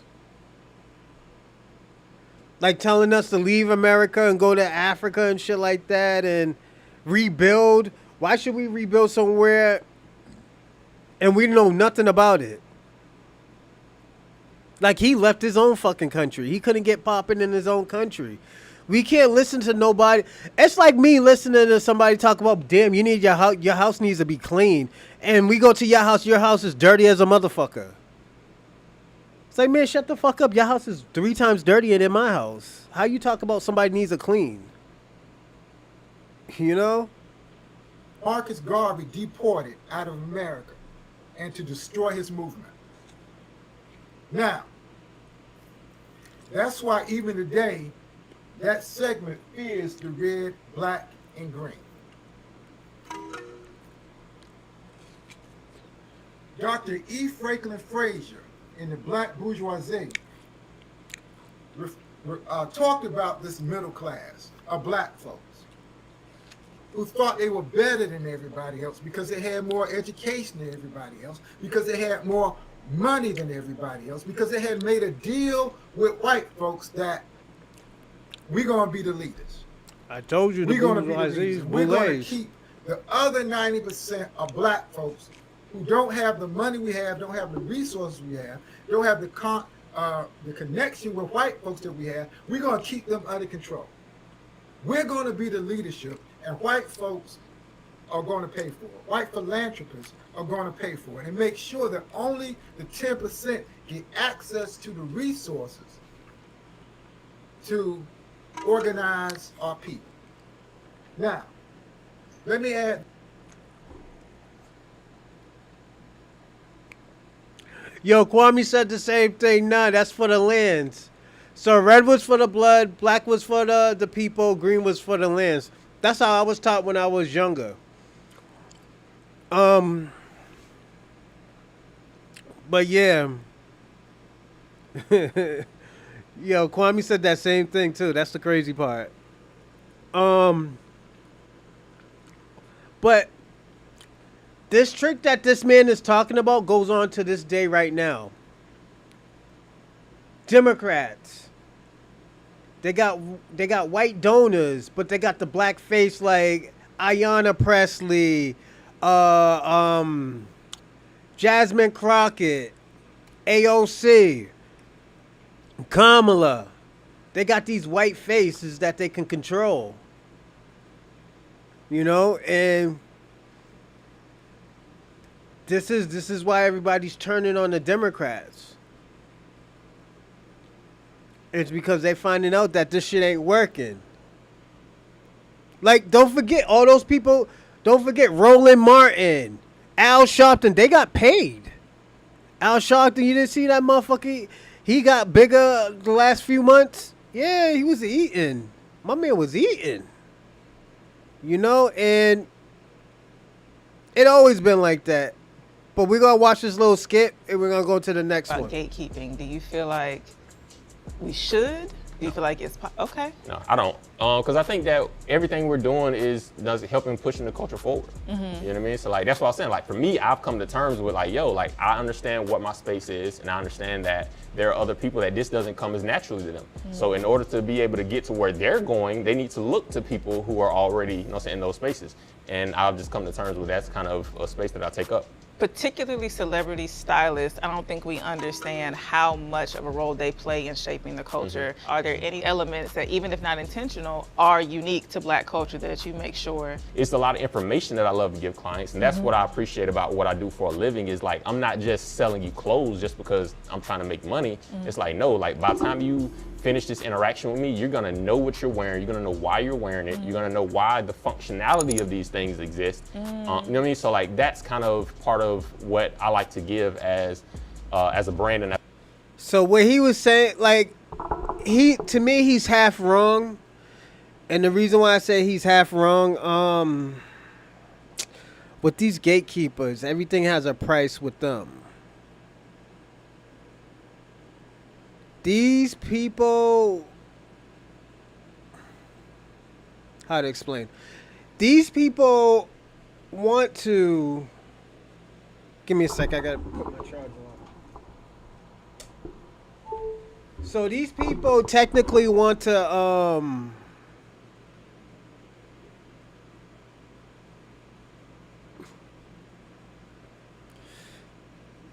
they want to control the Black community because they feel like the Black community has a lot of, what's the word? Influence. And we inspire everybody to do great. We inspire the world. You know? And this is why they were pushing like certain things to us so we could promote it to everybody else. Our culture is the only culture that evolves without influence from others. Yep, stagnant. Yep, that's true, Charlie. Charlie's right about that. We influence everybody else. We can't be influenced. You know, but it feels like people been trying to put these little things in here and certain things to be more demonic or like to push an agenda. You know, that's why like we're watching right now. On TV, we're watching people fail without the Black help. We're watching immigrants right now fail, get sent back. And these little, what's the word? These little boulets try to stick it out like, oh yeah, see, I got Black pride and I'm helping them, and it's not working. And the reason why it's not working because you need an activist. You need an activist that's really about this shit. You do actually need a Dr. Umar. You do actually need a Tariq Nasheed. You actually do need a Professor Smalls. Those are activists. You can't do politicians. Politicians will sell you out for a bag of rice. You gotta expose people. So this year, in 2025 of Black History Month, it is time that truth is brought to the light and the enemy is exposed. There is history in the Black community that many are just not aware of, and yet the whole community is influenced by these people. There is a difficult subject that needs to be spoken about while I'm still able to.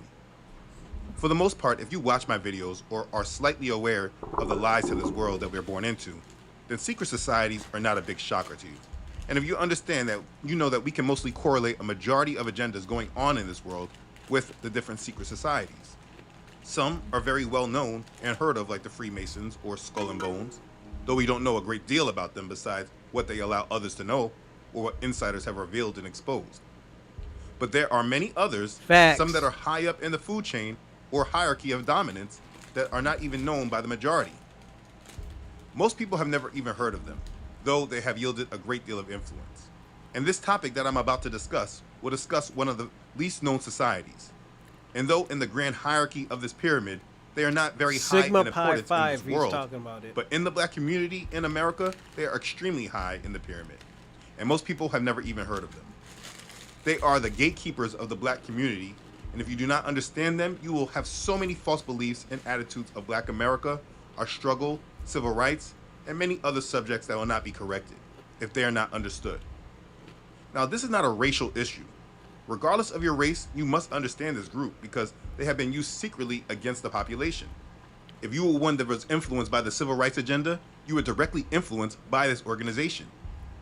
Yes, their spirit influence and their target market, it was and is the black community in America, possibly around the world, though I would admit that my research hasn't taken me that far yet. But if you're paying attention to the agendas being carried out today, you will be able to see that this is an understanding that everyone should have. Whoever you are, you have to understand this group. Seen Jesse Jackson, Martin Luther King. I told y'all, remember I was saying Martin Luther King? He sold us out, but at the end of the day, before he died, he was talking radical. He was talking a radical. He was talking about tangibles. He was talking about palaces. He was talking about reparations. He even told us, yo, I feel like I brought my people into a burning building. That's how he felt. Because he wasn't supposed to do what he did. They had to get him the fuck out of there. Because he was talking crazy. The understanding that everyone should have. Whoever you are, you have to understand this group. You must understand the Black Boule. Let's begin. Okay, so I've desired to bring this topic back out for a while now. But in bringing these topics out, just like anything, it's important to have a strong Put y'all foundation first goofy in hats other on. topics. Like, you can't talk about the Boule without understanding Prince Hall Freemasonry, which is why I made that video first. I said And then that too. you really can't understand the Divine Nine without understanding Prince Hall Freemasonry Told and you. the Boule. This information must be understood and peeled back in layers. So in the way that I teach, information comes out in a specific order in order that confusion can be limited.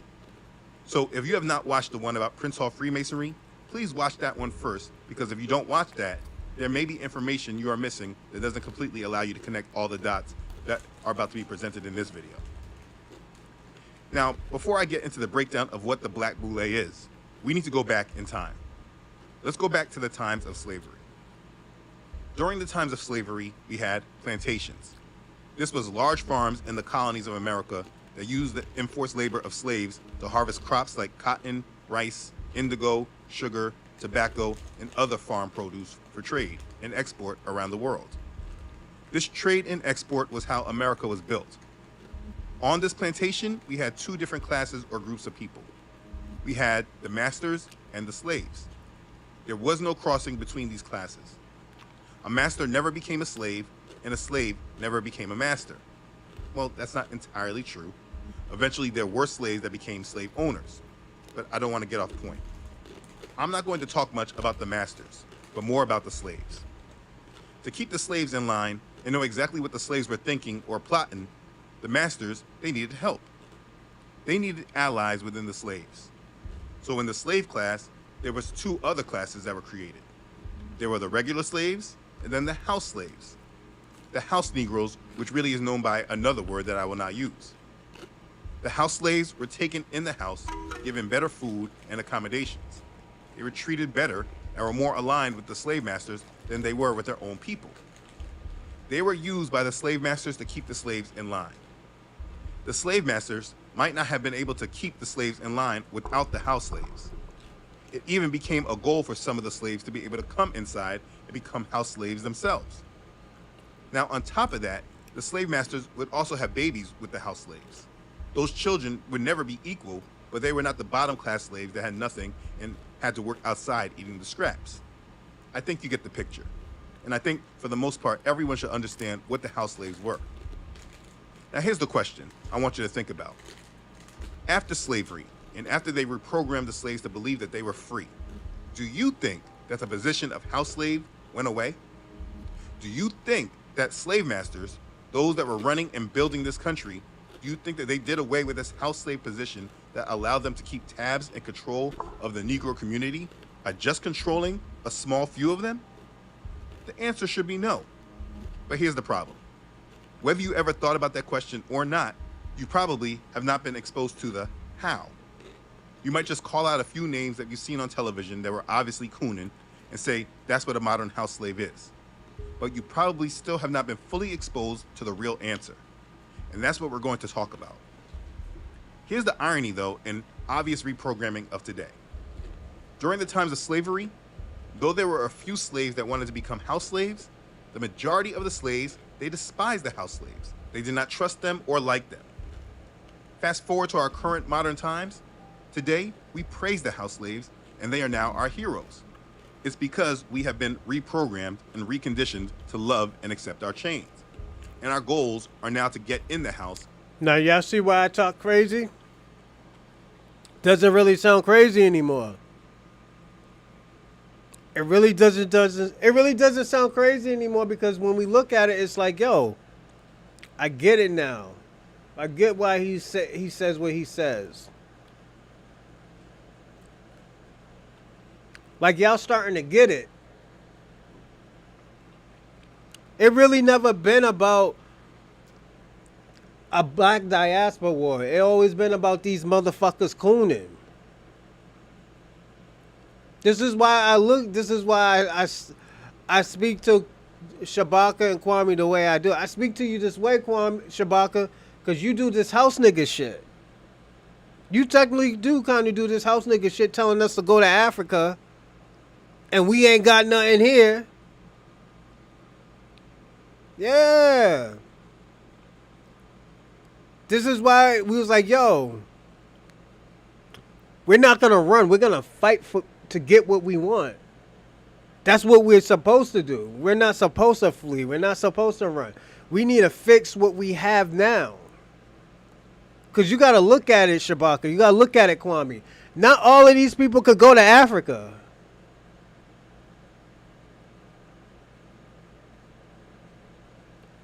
So you want us to... We can't leave our brothers and sisters here in America to defend for their own. We would never do that. I'll come and visit you in Africa. I ain't gonna stay my ass in Africa. First of all, Africa's too dirty for me. And I'm sorry to shit on their country all the time, but at the end of the day, you can't give me no Mansa Musa lifestyle. That Mansa Musa lifestyle, yeah. We can't do that. Instead of breaking. Oh yeah, I gotta correct something. Mansa Musa wasn't the richest guy ever. The richest guy ever was Genghis Khan. He had $120 trillion. Now, if you watched the video that broke down Prince Hall Freemasonry, you already have a good understanding of how the separation began and was started. But it did not stop at Prince Hall Freemasonry. Within the ranks of the Masons were an educated bourgeois class of black men that looked at themselves as elite compared to the rest of the other Masons. They wanted to be separated and distinguished from all the other Masons. Sigma and the ruling Pi class Phi. of America, the elite families that are still the unseen hand of this world, they needed a source of recruitable Negroes to assist them with their plan to assimilate the Negroes into this new world that they were building. So there was a new subsection of the underground world of Negroes that was made to be the gatekeepers of Black America. On their website, they say this about themselves. Told you, Sigma Pi. I told you. And the reason why I know this, these motherfuckers can't run anything without somebody backing them up. Even civil rights activists, they were backed up by somebody. The NAACP, they were backed up by a donor. Pan-African movement, they were backed up by someone. I've been told y'all that. Y'all been talking about this go home back home to Africa bullshit. And y'all backed up by the same donor. Shabaka, Kwame, you need to find out who are y'all donors. Who is the Pan-Africans donors? I was fighting before you were born. You are not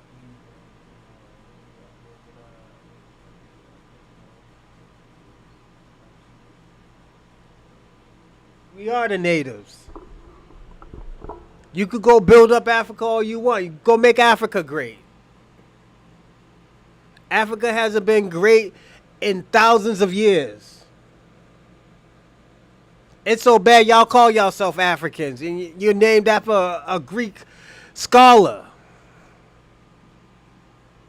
I'm going there tonight. I gotta go there tonight. You're named after a Greek scholar. That's not even your real name.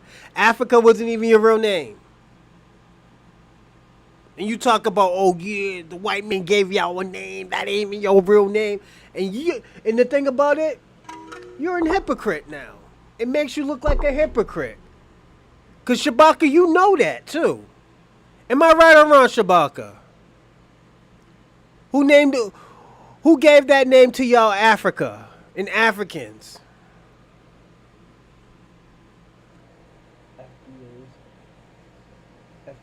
I agree. FBAs are avenue engineers to the slave. Yeah, absolutely. We are, Lori. But I told you about these people: the Divine Nine, Sigma Pi Phi, the Bullet. Those are the gatekeepers.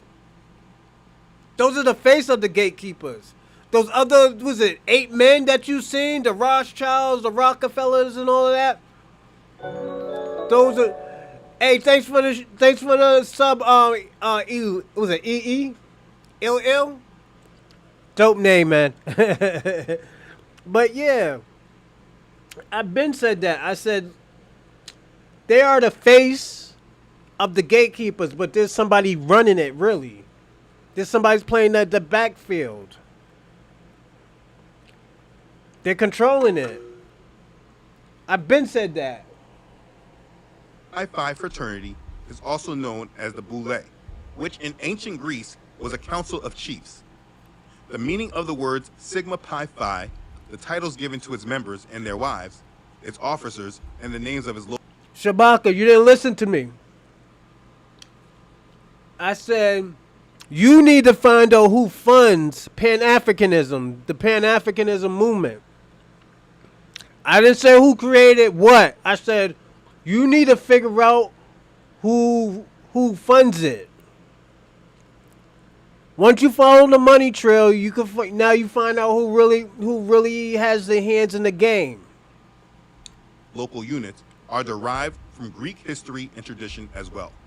In its early years, Sigma Pi Phi could be viewed as a secret organization that consciously avoided publicity. It was not until 1982 that the fraternity adopted a policy of limited and selected publicity. Although no longer secret, today it can be described as a fraternity that exists with little fanfare and one that actively seeks to improve the lives of the citizens in the communities in which members are associated through its social action and public policy programs and initiatives. From its founding in 1904 with 6 members in the city of Philadelphia, Pennsylvania, Sigma Pi Phi fraternity has deliberately grown slowly. It wasn't in Philadelphia, it was in Lancaster, Pennsylvania. As the emphasis has always been on quality and not quantity. Yet, it currently has nearly 5,000 active members who are affiliated with 134 member boules in cities across the breadth of this nation and in Nassau, the Bahamas, and London, the United Kingdom. It has welcomed and continues to welcome into its fraternal bond some of the most distinguished men in the world. Its members have included such men as W.E.B. Du Bois, Carter G. Woodson, Martin Luther King Jr., Benjamin E. Mays, Ralph J. Bunche, James Weldon Johnson, Charles R. Drew, Daniel Hale Williams, Percy L. Julian, Charles H. Wesley, Oliver W. Hill, Paul R. Williams, John Hope Franklin, A. Leon Higginbotham, Ulysses K., Arna Bontemps, Arthur Ashe, David H. Black. Let me ask y'all a question. Do you think some of those people had immigrant backgrounds? Like W.E.B. Du Bois, he was Haitian. He was half Haitian. I think W.E.B. Du Bois was from Massachusetts too. You know, the thing about it, and the reason why I talk about, you got to see if they got immigrant backgrounds, because they had no loyalty to us. They don't need to give us loyalty. They don't owe us anything. This is why I look at these places and say like, oh, yo, this is why we have Candace Owens running around. This is why we have these other people, you know, doing their thing. Well, Robert C. Weaver, Ronald H. Brown, and the list goes on and on. Its past as well as its present members have been and are leaders in the struggle for civil rights, social justice, economic and educational equality, and in the implementation of public policy and healthcare initiatives that aid our underserved communities. Okay, now they have apparently taken it off their website, but in Boule member Charles Wesley's book, History of Sigma Pi Phi, a book I will be quoting from often in this video, when speaking about the founder Henry Minton, who I will speak on more briefly as well, Wesley writes this about Minton. His dream and ambition were to organize a Greek letter fraternity and to have its members not to be selected on the basis of brains alone, but in addition to congeniality, culture, and good fellowship, that they should have behind them a record of accomplishment, not merely be men of promise and good education. In summary, Minton wanted to create an organization which would partake, in his own words, of the tenets of Skull and Bones at Yale and Phi Beta Kappa. Now you can see now in the age of information. Shabaka, you're in denial. You know somebody's funding Pan-Africanism movement. You think that movement is just up and running without no money? You think motherfuckers is giving them donations? No. Like you think the neighborhoods is giving them donations? No, they're funding that. I'm letting you know they're funding that. You don't own or control anything. You don't control anything too. You're getting controlled by these rich people that own Pan-Africanism.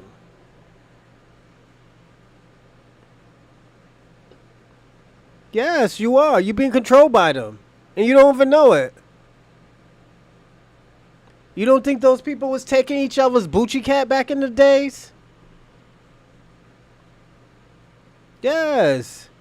That's what selling your soul is, you know? When they say, yeah, I sold my soul. That means you gave him some ass. You gave that man your ass. Because you know you don't do that. You know morally that you don't do it. You did it so you can be somewhere. And it's embarrassing. Because you know you wasn't supposed to be in that situation. You know you don't get down like that. Why they would want that removed from their website. If you remember Skull and Bones from George Bush, where both him and John Kerry were in the same secret society, but could not tell us anything about it. You were both in Skull and Bones, the secret society.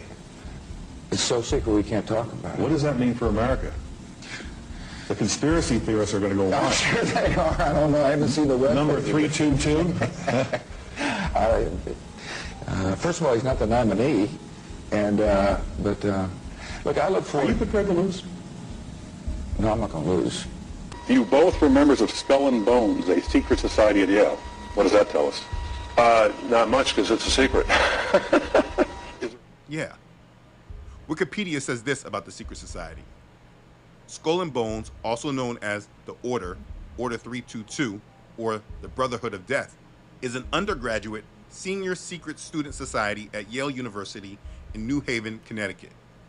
It is one of the big three societies at Yale, the other two being Scroll and Key and Wolf's Head Society. Yeah. Now, we don't need to know much more, but understanding the underworkings of this world, it says a lot that the Boule wanted to create an organization that partakes in the tenets of the Brotherhood of Death. Now, we also know that Phi Beta...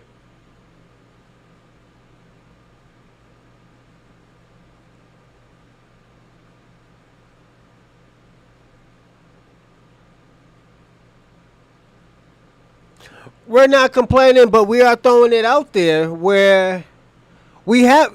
You gotta understand, Lori. We have everybody comes on the show. I had a white supremacist come on the show.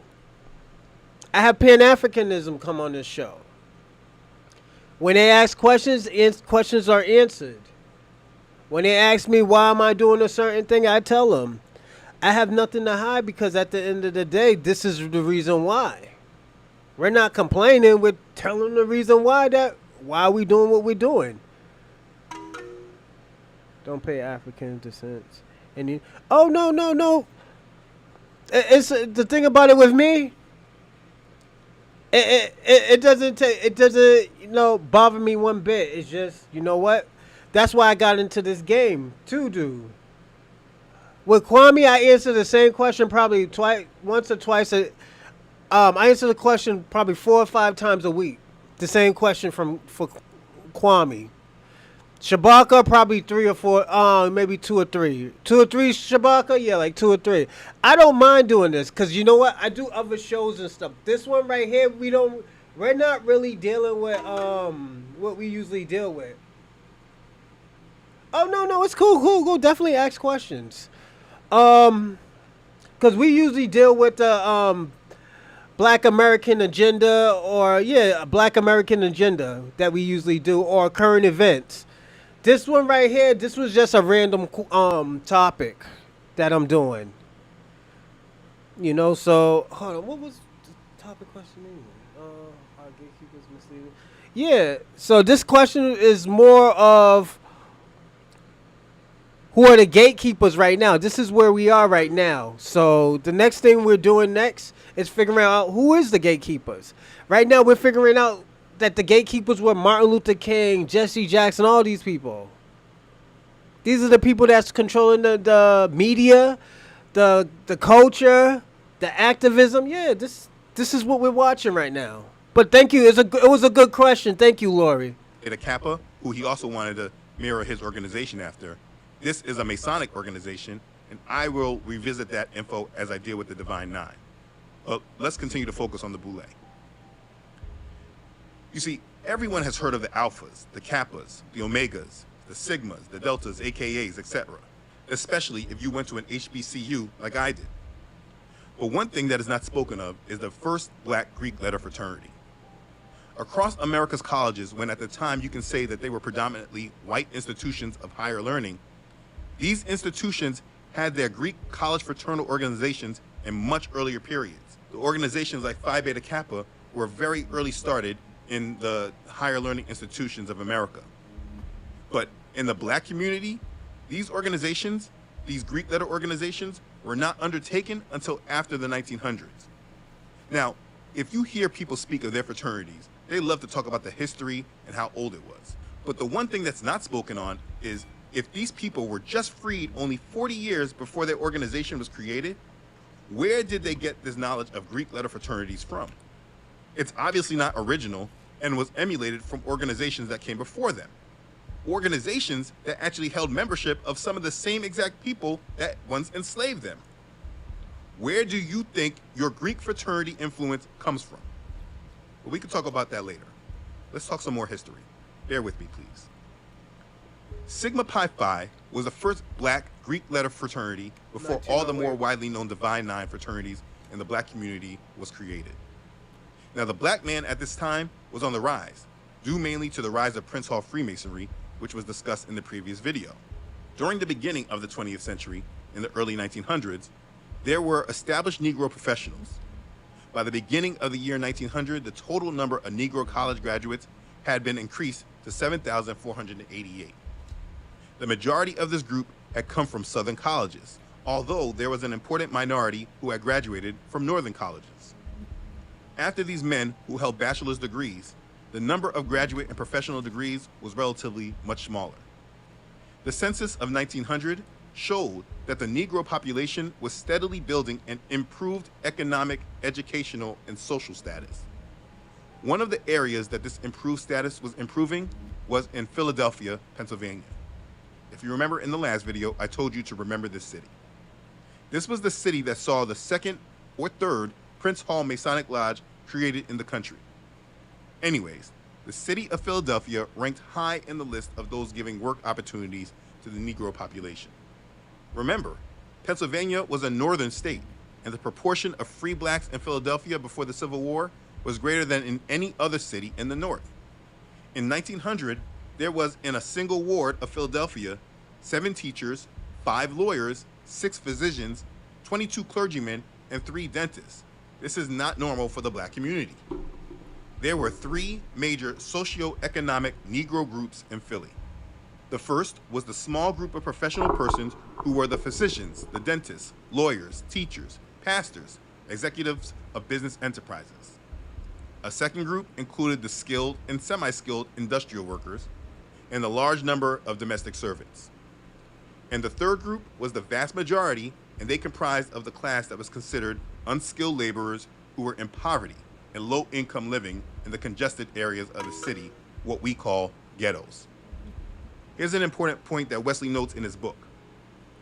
The lives of most of the two latter groups revolved around the church, the lodge, and the beneficial society. Shabaka, hold up. Shabaka, you went to college, huh? Did you go to college?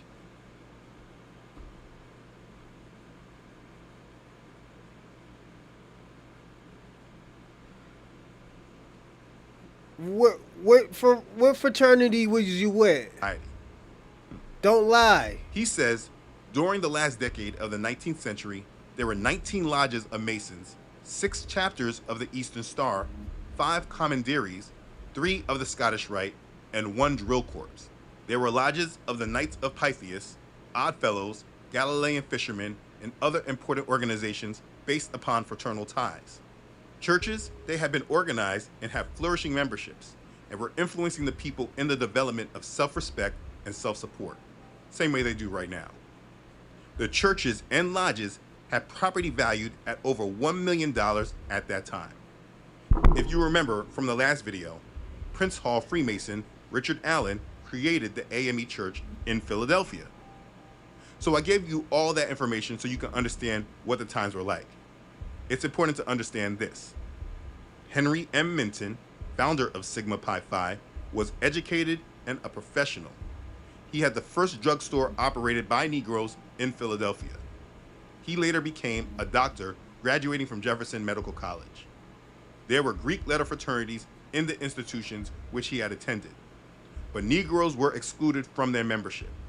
At that time, no Greek letter fraternity had been organized by Negroes. Minton's ambition drove him to take leadership in the creation of a fraternity among men of like ideals and attributes, and to build an affiliation of selected college men who had made achievements in their careers and their community. And this is when Sigma Pi Phi was created. Now, the other black Greek organizations, the Divine Nine, they were created shortly after. They were catered to mostly undergrads, those obtaining bachelor's degrees. But Sigma Pi Phi, the oldest of all the Greek organizations, it catered to the men in their post-college years. This fraternity was planned for men who were graduates of college and were engaged in professional activities in their communities. Meaning, you wouldn't be able to join this organization while you were in college. You need to establish yourself and show that you are worthy to be a part of their organization. In Minton's words, there were many men in the community of good training, intelligence, and culture and congeniality who were not intimately equated with one another. For the good of themselves and the community, they should be gathered together in some kind of organization. Put very simply, these men, they served themselves. They were doing their thing in the community, and they wanted to bring them all together so that they could all work together for a common goal. It's a common idea in the black community that many of us are like crabs in a barrel. No one can rise because we're always pulling each other down. These men should be credited with the creation of that condition in our community. But I digress. The historic birth of Sigma Pi Phi is May 5th. So the reason how I know about a lot of this stuff, because I was gonna do a documentary on this. It was just hard to reach these people. Like, it's. I met this girl online that was in the sorority, and she was like, "Yeah, they get busy, man. Got to be careful." I was like, "Oh, okay, never mind. I'll do this on another tip." 15th, 1904. This is their Founders Day. It was at this time the concept of Boule was formed. Boule, also known as the Council of the Chiefs, the leading noblemen, or the heads of families. The Boule of Homeric times was a body of princes who were advisory to the king. This goes back to the Greeks, just like Christianity does. You see, a question we should ask ourselves is, who were they councils and advisors to? Who were these Boules councils to? History will show and prove that they were the advisors of dealing with and keeping the black community in check. Again, they were the house slaves. Another word used more generally than boule was the word archon. They say this designation was a title given to the highest magistrate in Athens and many ancient Greek states. But in a simple search, like in the Britannica, you can see that in Gnosticism, archons are actually more likely demons, fallen angels that are servants to the demiurge, Satan. The archons are tyrannical and limiting agencies who rule over humanity and creation in order to enhance their own self-importance and glory. That's what they are. So the name is fitting on why they call themselves this, but they do not rule over humanity, just over the black community in America. Now, their books do not You mention know what that you did, they took Kwame. orders from others in higher positions that were not necessarily in their community of race. But if you understand the underworld, you understand how this all was. They say they wanted to be like Skull and Bones and Phi Beta Kappa. And those societies all were under the leadership of the family of bloodlines that held power over centuries. Now, at this point, I will stop with the history. If you want to know more about them, they are an important subject you should know and research. Charles Wesley, who himself is a Boule member and a Freemason, he has wrote a lot about them, and in his books, you can understand more about the organization. I told you I'm gonna go in July. Ask them about Sigma Pi Phi or the Boule, and I guarantee a majority of them would not know of them. They made sure that they were very secretive and under the radar, but yet they were very much present in our society. They were the actual gatekeepers of the black community, and the heights of success that we see in America today in the black community would not and did not happen without them. And this is the crazy part. Remember how I talked about how nobody wanted to be the house slave back then? Today, they are what we ultimately decide what our life goals should be like. Because of their power, their success, them being praised by the business leaders and the government leaders and all these other people, them having the fame and the fortune, they have made it that we desire to be like them. You see, when money, power, fame, and wealth are the primary drivers of our lives, it's very easy to implant those who have been given keys to the kingdom as being our examples and who we should be like. Now here's the thing, early on, these men were included not only by their status and by their success, but by their skin tone. Many of these men could also pass for white men, which made them able to be accepted easier amongst those in control. They passed those paper bag tests, and they were many of them descendants of the slave owners themselves. These are the founders. These were the men given the brown paper bag test, which they passed, and this is how they obtained power and then later controlled the power as it was passed down. I mean, this is all very deep. The white ruling class of this country allowed them to be very rich and offered them opportunities of education and status, which carried with it the tradition of the Western Eastern American civilization. Basically, when they freed the Negroes, they needed a way to draw them into American culture instead of allowing them to create their own thing in America, which is what the black community tried to do, which is why it always got stomped out. So after the white ruling class of this country gained backing in the black community through their Masonic fraternal organizations, creating these house slaves, they then got pickier and chose the ones that were going to be the examples for the black community to try to eventually emulate and bring us into them. And after these men were created and solidified, then they created a civil rights campaign that teaches the black community to assimilate just like those men instead of us being set apart and doing our own thing. The goal was always to assimilate us after they had control of our minds. They used these Boule members in many different ways. They had many different roles. One of the first elite members of the Boule was W.E.B. Du Bois, and he's quoted as saying, "The Boule was to keep the professional blacks away from Garvey." Marcus Garvey, also another Freemason, he started the grass movement. His idea was to make America start a settlement in Liberia to control rubber crops and other natural resources. Garvey's famous quote was, "Why should not Africa give to the world its black Rockefeller, Rothschild, and Henry Ford? Now is the opportunity. Now is the chance for every Negro to make effort toward a commercial, industrial standard that will make us comparable with the successful businessmen of other races." Around 1918, in the early stages of the Boule, Garvey's Back to Africa movement, through his newspaper, The Negro World, It was reaching over 1 million diasporic Africans, largely in North America, without TV or without radio. So with the Boule, Du Bois was tasked with stealing the black professionals from the influence of Garvey because, in short, it went Facts. against the ultimate agenda. So Du Bois established his Boule chapter in New York, and the rise of black civic organizations happened like the NAACP, the Urban League, and the 100 Black Men. This man was used to push the agenda that the white ruling class of the Masons they really wanted. The main point I'm making is that this elite class of black men who were extremely picky about who they included did not do their own bidding. They were sold out to the satanic elite class that were already controlling America. And they were the house Negroes that regulated the black community all the way until we are now at the time when they are our heroes, yet we know nothing about their organization and the roles that they have played in our society. Understand it like this.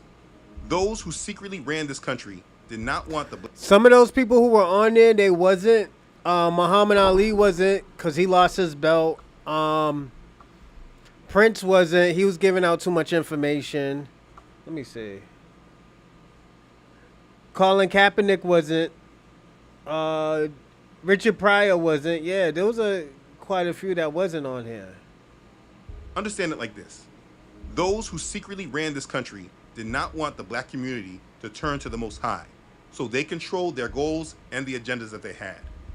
Later, moving us to the Civil Rights Movement, where Boule member Michael King, mostly widely known as Martin Luther King Jr., he helped bring the final jab and exclamation point to their agenda of assimilation.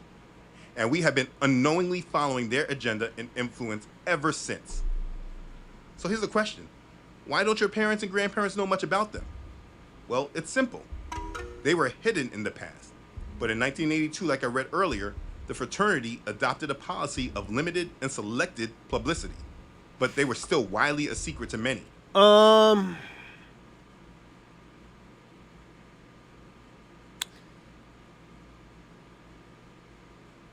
I think Malcolm X had a great idea. I think he was a great speaker. And he had a great idea. It's just...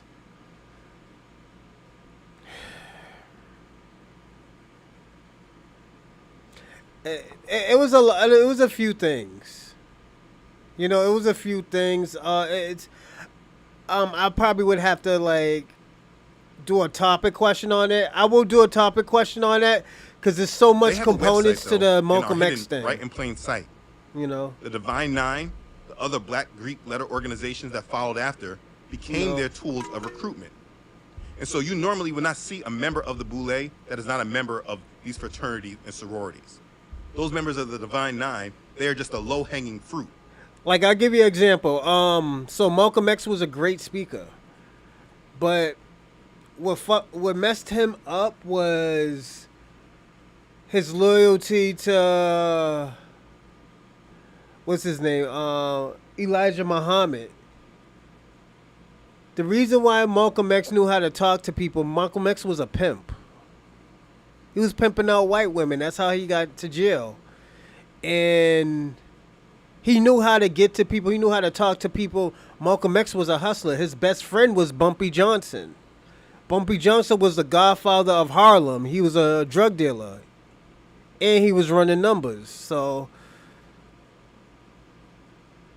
without the criminal mind, you can't really be an activist, as I look at it. And most don't even know it or understand any of it. But that needs to be discussed as well. Some of the most notable members of the Boule are, like I've already noted, Michael King, W.E.B. Du Bois, Thurgood Marshall, Jesse Jackson, Bill Cosby, Tom Joyner, Arthur Ashe, Eric Holder, John Lewis, Kwesi Mfume, Robert Johnson, founder of BET. I mean, there are many names. On their website, they say, its past as well as its present members have been and are leaders in the struggle for civil rights, social justice, economic and educational equality, and in the implementation of public policy and healthcare initiatives that aid our underserved communities.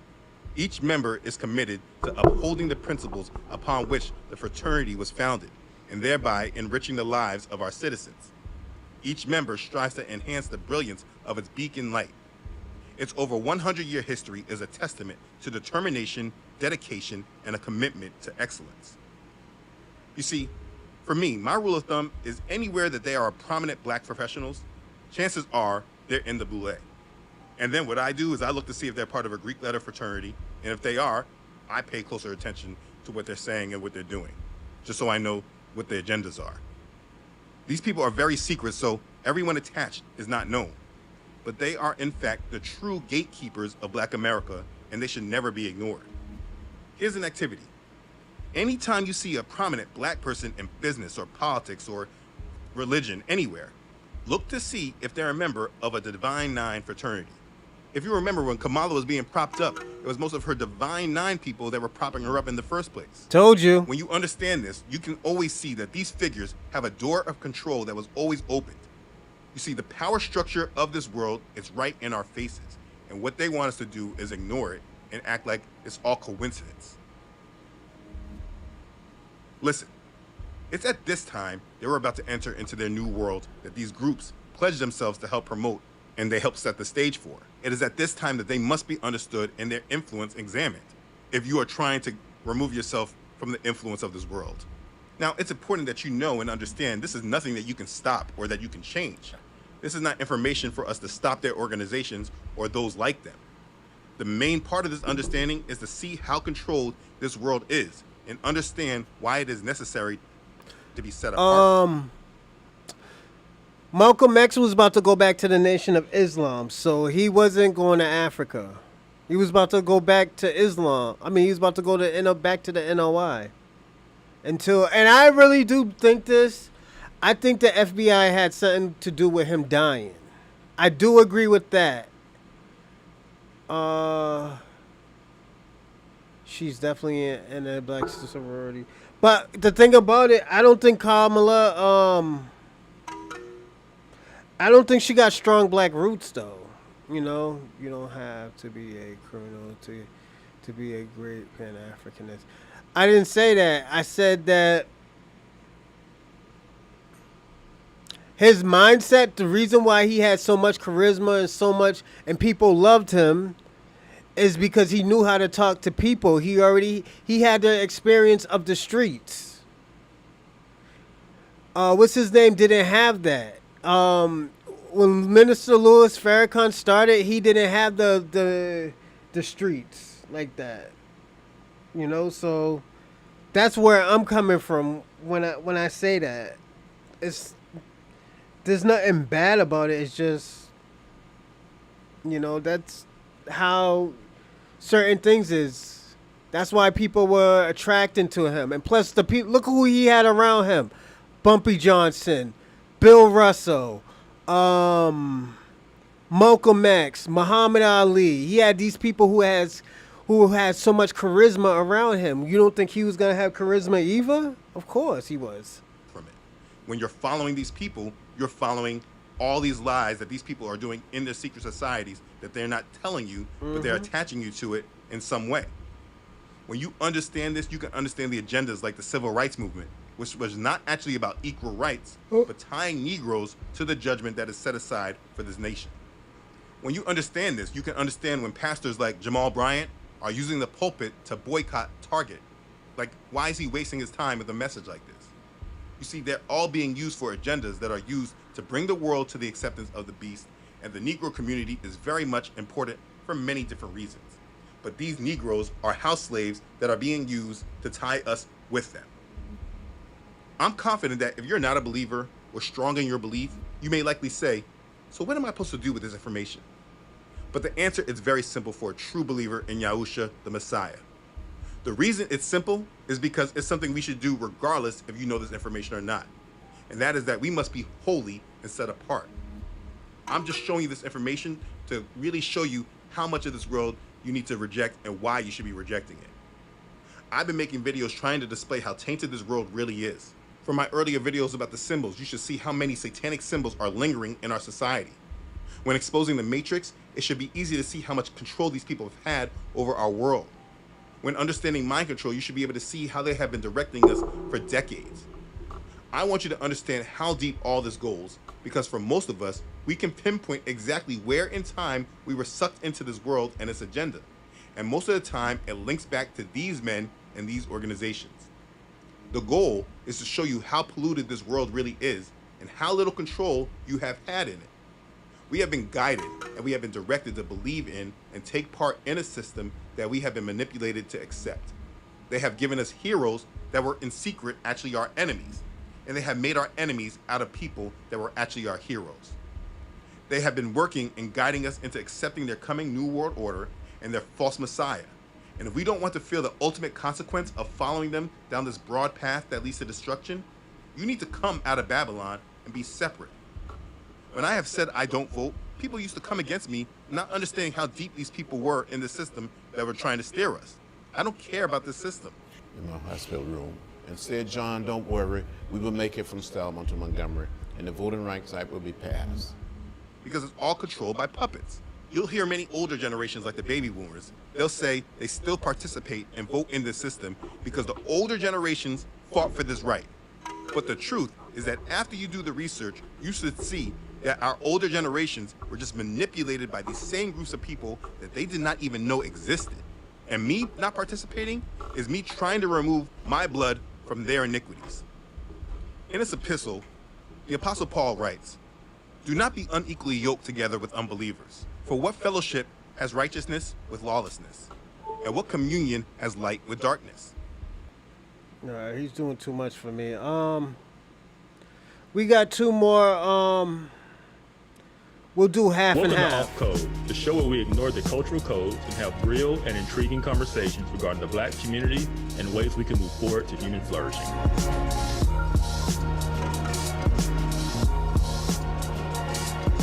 Hey everyone, welcome to Off Code. I am Monique Duson. And I am Kevin. Excited to be back with that. We code a year and a half ago, right? We started in 2022. Yes. And what Off Code is meant to be is just a conversation. Nah, we're gonna do this one and that's it.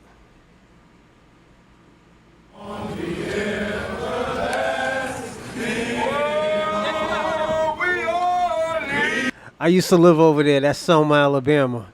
Yo, I used to live there, going over those bridges.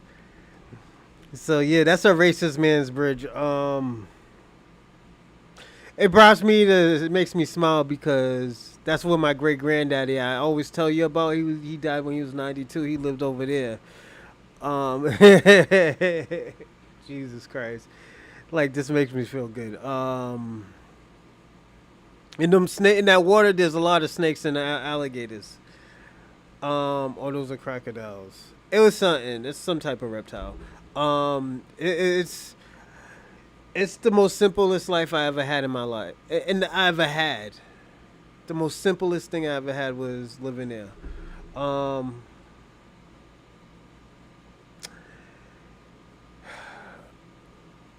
My grandmother always tells me a different story about Selma, but I've seen the dark parts of Selma.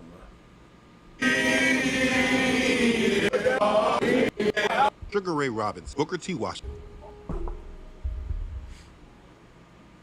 What does Booker T. Washington, Thurgood Marshall, Richard Pryor, Sugar Ray Robinson, Nelson Mandela, Elijah Muhammad, Louis Farrakhan, Scottie Pippen, Shaquille O'Neal, Jesse Jackson, Al Sharpton, Medgar Evers, Nat King Cole, Reverend Calvin Butts, James Clyburn, Benjamin Crump, Elijah Cummings, Don King, Roland Martin, Michael Jordan, Ricky Smiley, Tom Joyner, Bill Cosby, and Steve Harvey all have in common besides being black men. Well, if you looked at the title of the video, I guess you figured out that they are all Prince Hall Freemasons. Trust me, the list goes on and on. We are in the month where America likes to say they're celebrating Black history. But while they speak on our history, the truth that's always given, it's always edited. For instance, if I told the story of black people in America and left out their time in captivity being slaves, people would aggressively accuse me of leaving out or editing our history. Yet, after slavery, the story of black people in America has become seriously edited, and there's very little fuss about it, because most people just don't know. In everyone's eyes, we basically went from slaves to segregated to fighting for civil rights to prominent blacks in all facets of the country to now people claiming there's equality. That's the story that most people want to believe. Change has come to America.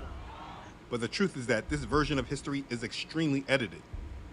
There is something that must be understood in modern-day black history, particularly in America.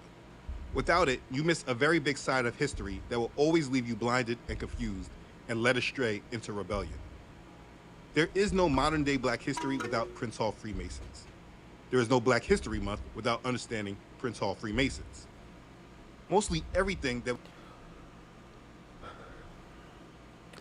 For Nelson Mandela to get anything popping off, he had to ally himself with somebody. And these are the people he allied himself with. The Freemason. My favorite basketball player was a Freemason, Bill Russell. He had a temple, or he had a Prince Hall. I think it was in Cambridge. You know, that's my favorite basketball player. I don't fuck with Freemasonry, and my best friend is a Freemason before he became a Hebrew Israelite. But yeah, he was a Freemason. You know, yeah, I wouldn't fuck with it because I don't want them to do no freaky deaky stuff to me or anything. I don't know. I'm not saying that they will do it. I just don't know. You know, you might have to bust. You know, a guy might have to bust you down from the back. And nah, I'm good. That Freemason shit, man. We don't know what's going on behind them closed doors. That we know today in our American black culture has been cultivated and steered by Prince Hall Freemasons. They are literally an unseen hand of black America. My uncle was a Freemason too. I totally forgot that when he passed away, all the motherfuckers was there. I thought he was like a CIA or some crazy shit like that. No, he was a Freemason. So we can no longer just go through the cycle of speaking about Black History Month and not discussing the real shakers of this black history. We all need to know about Prince Hall Freemasonry. Let's begin. So the question may be exactly, what is Freemasonry? If you don't understand what Freemasonry is, I may speak about it specifically again. This video is not about the overall religion of Freemasonry. Once you understand their structure, the symbols, who they serve, and why, you can form your own educated opinion about the religion/organization. The unfortunate truth is that too many people form their opinions without this information. This information is very important to know because if you do happen to step on this side of information and then recognize how much influence Freemasons have had on our culture and our way of life, how many prominent men of our society have been Freemasons, the information may be used as a recruitment tool for them because they frame it all as accomplishments and stories of empowerment. But understanding Freemasonry and then understanding the true bloodline of many of these men who became Prince Hall Masons, it moves from a vantage point of empowerment and excess to just plainly selling out.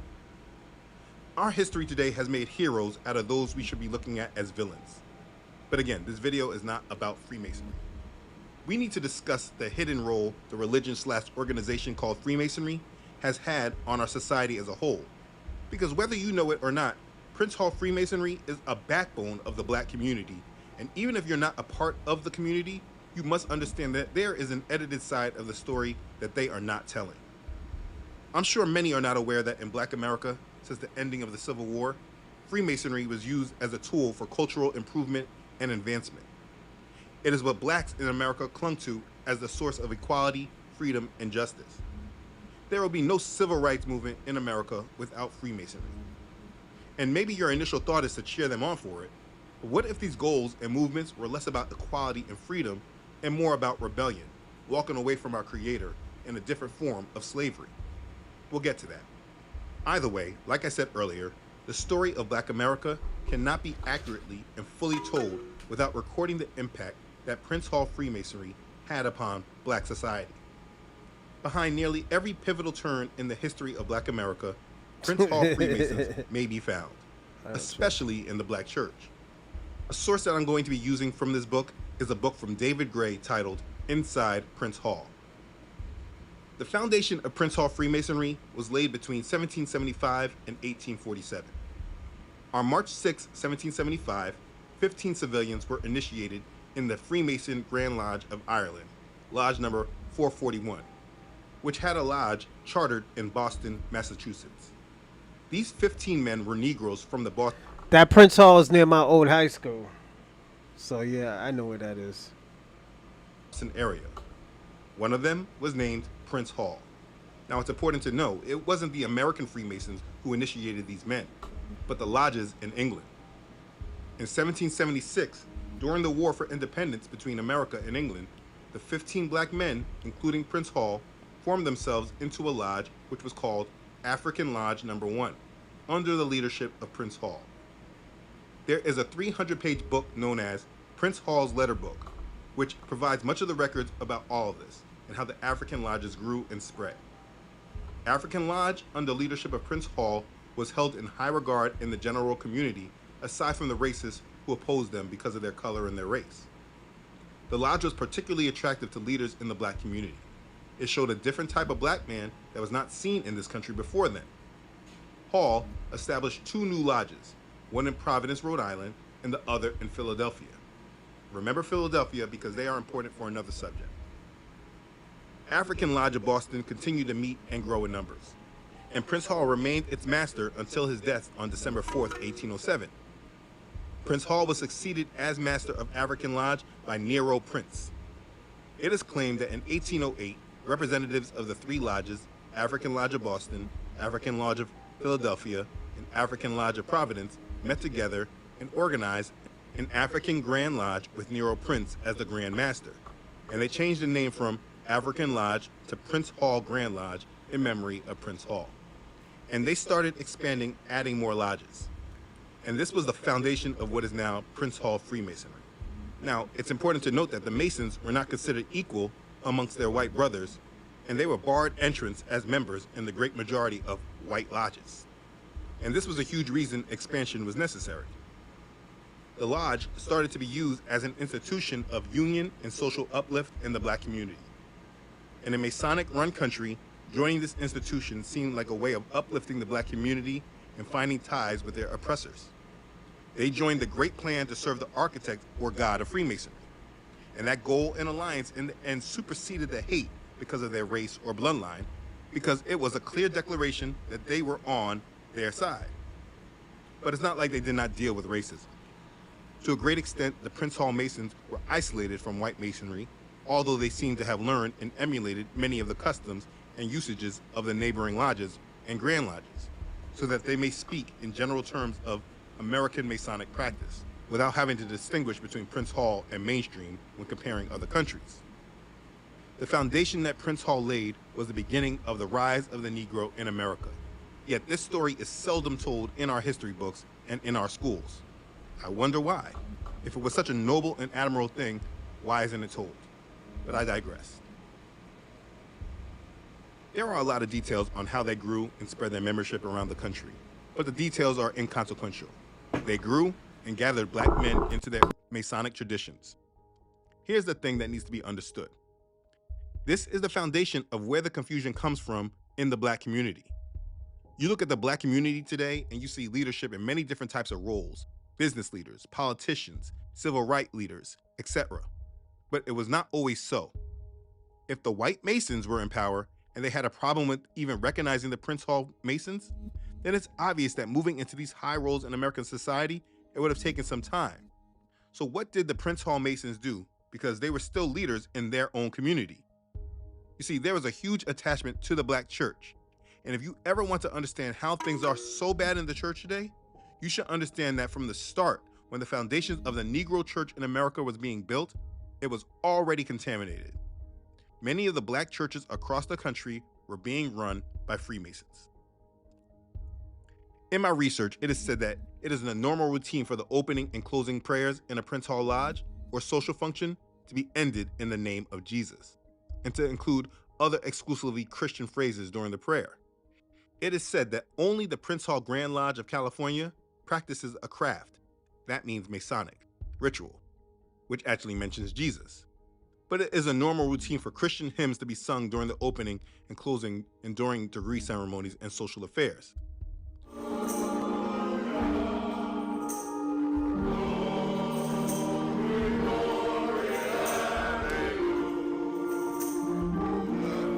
It would not be unusual to hear or read of a Prince Hall Grand Master referring to the Prince Hall Masonic Order as a Christian organization, or members of the fraternity to say that only a good Christian can make a good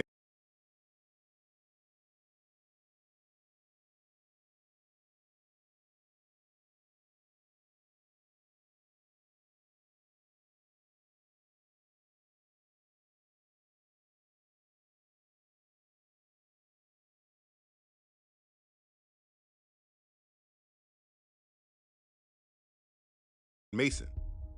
Prince Hall Masons carry on in their religious manner, while at the same time they claim to adhere to Mackey's 25 landmarks and to the ancient charges of Anderson's constitutions. The 19th and 21st of Mackey's landmarks and the first of Anderson's charges concerning God and religion clearly speak of Freemasonry being a fraternity that is adaptable to man, regardless of his personal religion. And no Prince Hall Grand Lodge claims in its constitution to be exclusively a Christian Grand Lodge. I mean, there are some non-Christian members, mainly Muslims.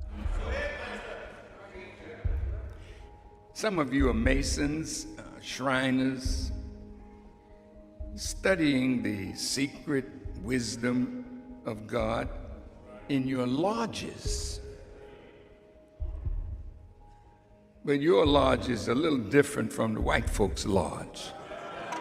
And they are accommodated at least to the extent of being able to use their own book of faith at the altar. It's ironic because in his book, The Secrets of Freemasonry, Elijah Muhammad writes, "A Mason cannot be a good Mason unless he knows the Holy Quran and follows its teachings." This book is the only book that will make a true Mason. The influence is everywhere. The point I'm making is that Masons have completely infiltrated the Black church. This is not giving credibility to other churches in America because they have been infiltrated as well. And I believe this is even easier to tell. But this is something specific to the Black church, and it must be known because the Black church has always been the staple of the community. And there are things that our parents and our grandparents and great-grandparents just did not know because it was being hidden from them. Now, truth is, if they had actually followed the word and aligned it with what they were seeing from the pulpits and organizations, perhaps things wouldn't have gotten so crazy today. But unfortunately, this was not the case. There were many Masons in the church, and they had no problem speaking on Jesus, calling on his name, singing hymns, giving tithes, etc., which is pretty much the fruit that the Black churches look for when identifying a brother or sister in the faith. So on behalf of myself and the St. Paul Church family, we would like to say thank you, thank you, thank you. As we depart from this place, but never from your presence, we pray that the communion of the Holy Spirit would rest, rule, and abide with each. And they do all this even though these Masons have taken oaths and pledges and done rituals that completely contradict the scriptures that they say that they believe in. This is all of the prayer for the Savior, the Son Jesus Christ. Listen, if you're looking for someone to just say Jesus and say that they believe in him and sing some songs, you can easily be deceived. You see, in the South, initially slaves were not allowed to hold any religious service on their own. Religious services were either held by some members of the master's household or they were done in secret, controlling what they knew or remembered from past generations. When slaves did become allowed to hold independent religious service, this became their first taste of freedom and independent thought. Except the false seeds were already planted in them by this time. The church really served as a guide for moral conduct and control for Blacks. The seeds of deep loyalty to the church, not Yahuwah, but the church, were sown very early within the Black community. Folk songs and Negro spirituals were the method by which the slaves attempted to find meaning for their lives, and at the same time, escape their horrible existence. Their identity was wiped away from them and then reprogrammed back in with some crucial parts missing. Now, I'm going to go over the Black church independently, but let me give you some facts here. In the late 1770s, the Black church movement began with the founding of the first African Baptist churches in South Carolina, Georgia, and Virginia. A key factor in the Christianization of Prince Hall Freemasonry was the founding of the African Methodist Episcopal, AME Church in Philadelphia in 1816 by Richard Allen. This was the first national organization created by Blacks. Richard Allen was a Prince Hall Freemason. The AME is a Masonic church organization. I don't know if you remember this, but during the time of President Obama, this is where he did the eulogy and told us what the black church really was.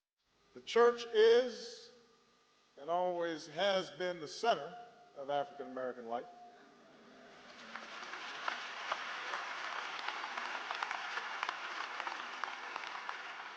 A place to call our own in a too often hostile world.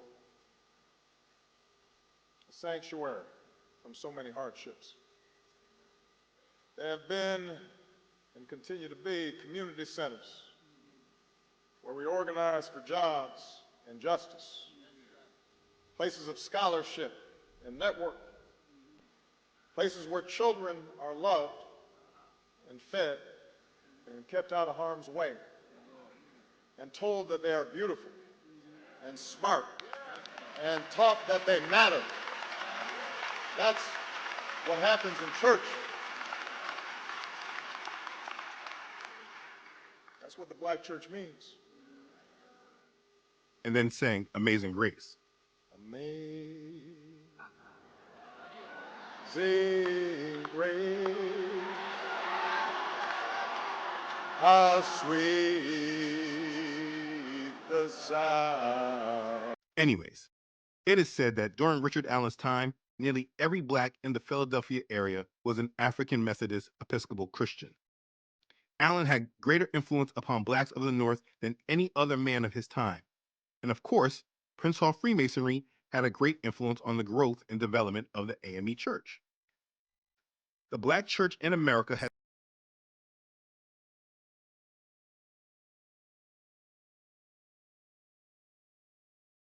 always been infiltrated by Masons. So there's no coincidence how over time the faith and truth has never really been presented. The leaders in the black communities have always been religious figures, and from the time of slavery until integration, all the black community had to lean on was the church and the lodge, and these bodies often met in the same facility. This is the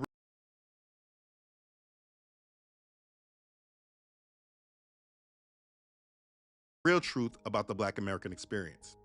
This is why we have seen so many of our leaders come out from the church. The Reverend Al Sharpton, Reverend Jesse Jackson, Reverend Martin Luther King Sr., father of the civil rights leader, Jr., all Prince Hall Freemasons. Now, I've done a lot of digging to confirm Michael King, I do use his real name, if he was a Freemason. I was not able to confirm, but that is not an endorsement, just a part of him not confirmed or not known. But it doesn't matter because he had a handler, and that was his father. And his father was absolutely a Prince Hall Mason, and he spoke at many Freemason lodges. I'll bring him up later as well, though. Either way, the point I'm making about the church is that it has been infiltrated, and they have used the church to push agendas that are contrary to Scripture. When understanding the infiltration, it's no coincidence how we have gotten to the point that we are in today, with the church ready to accept the one world religion. They have slowly mixed their Masonic teachings in with the church and have diluted Yah's word so that the faith today is unrecognizable to the masses. Now, don't get me wrong, the blame is not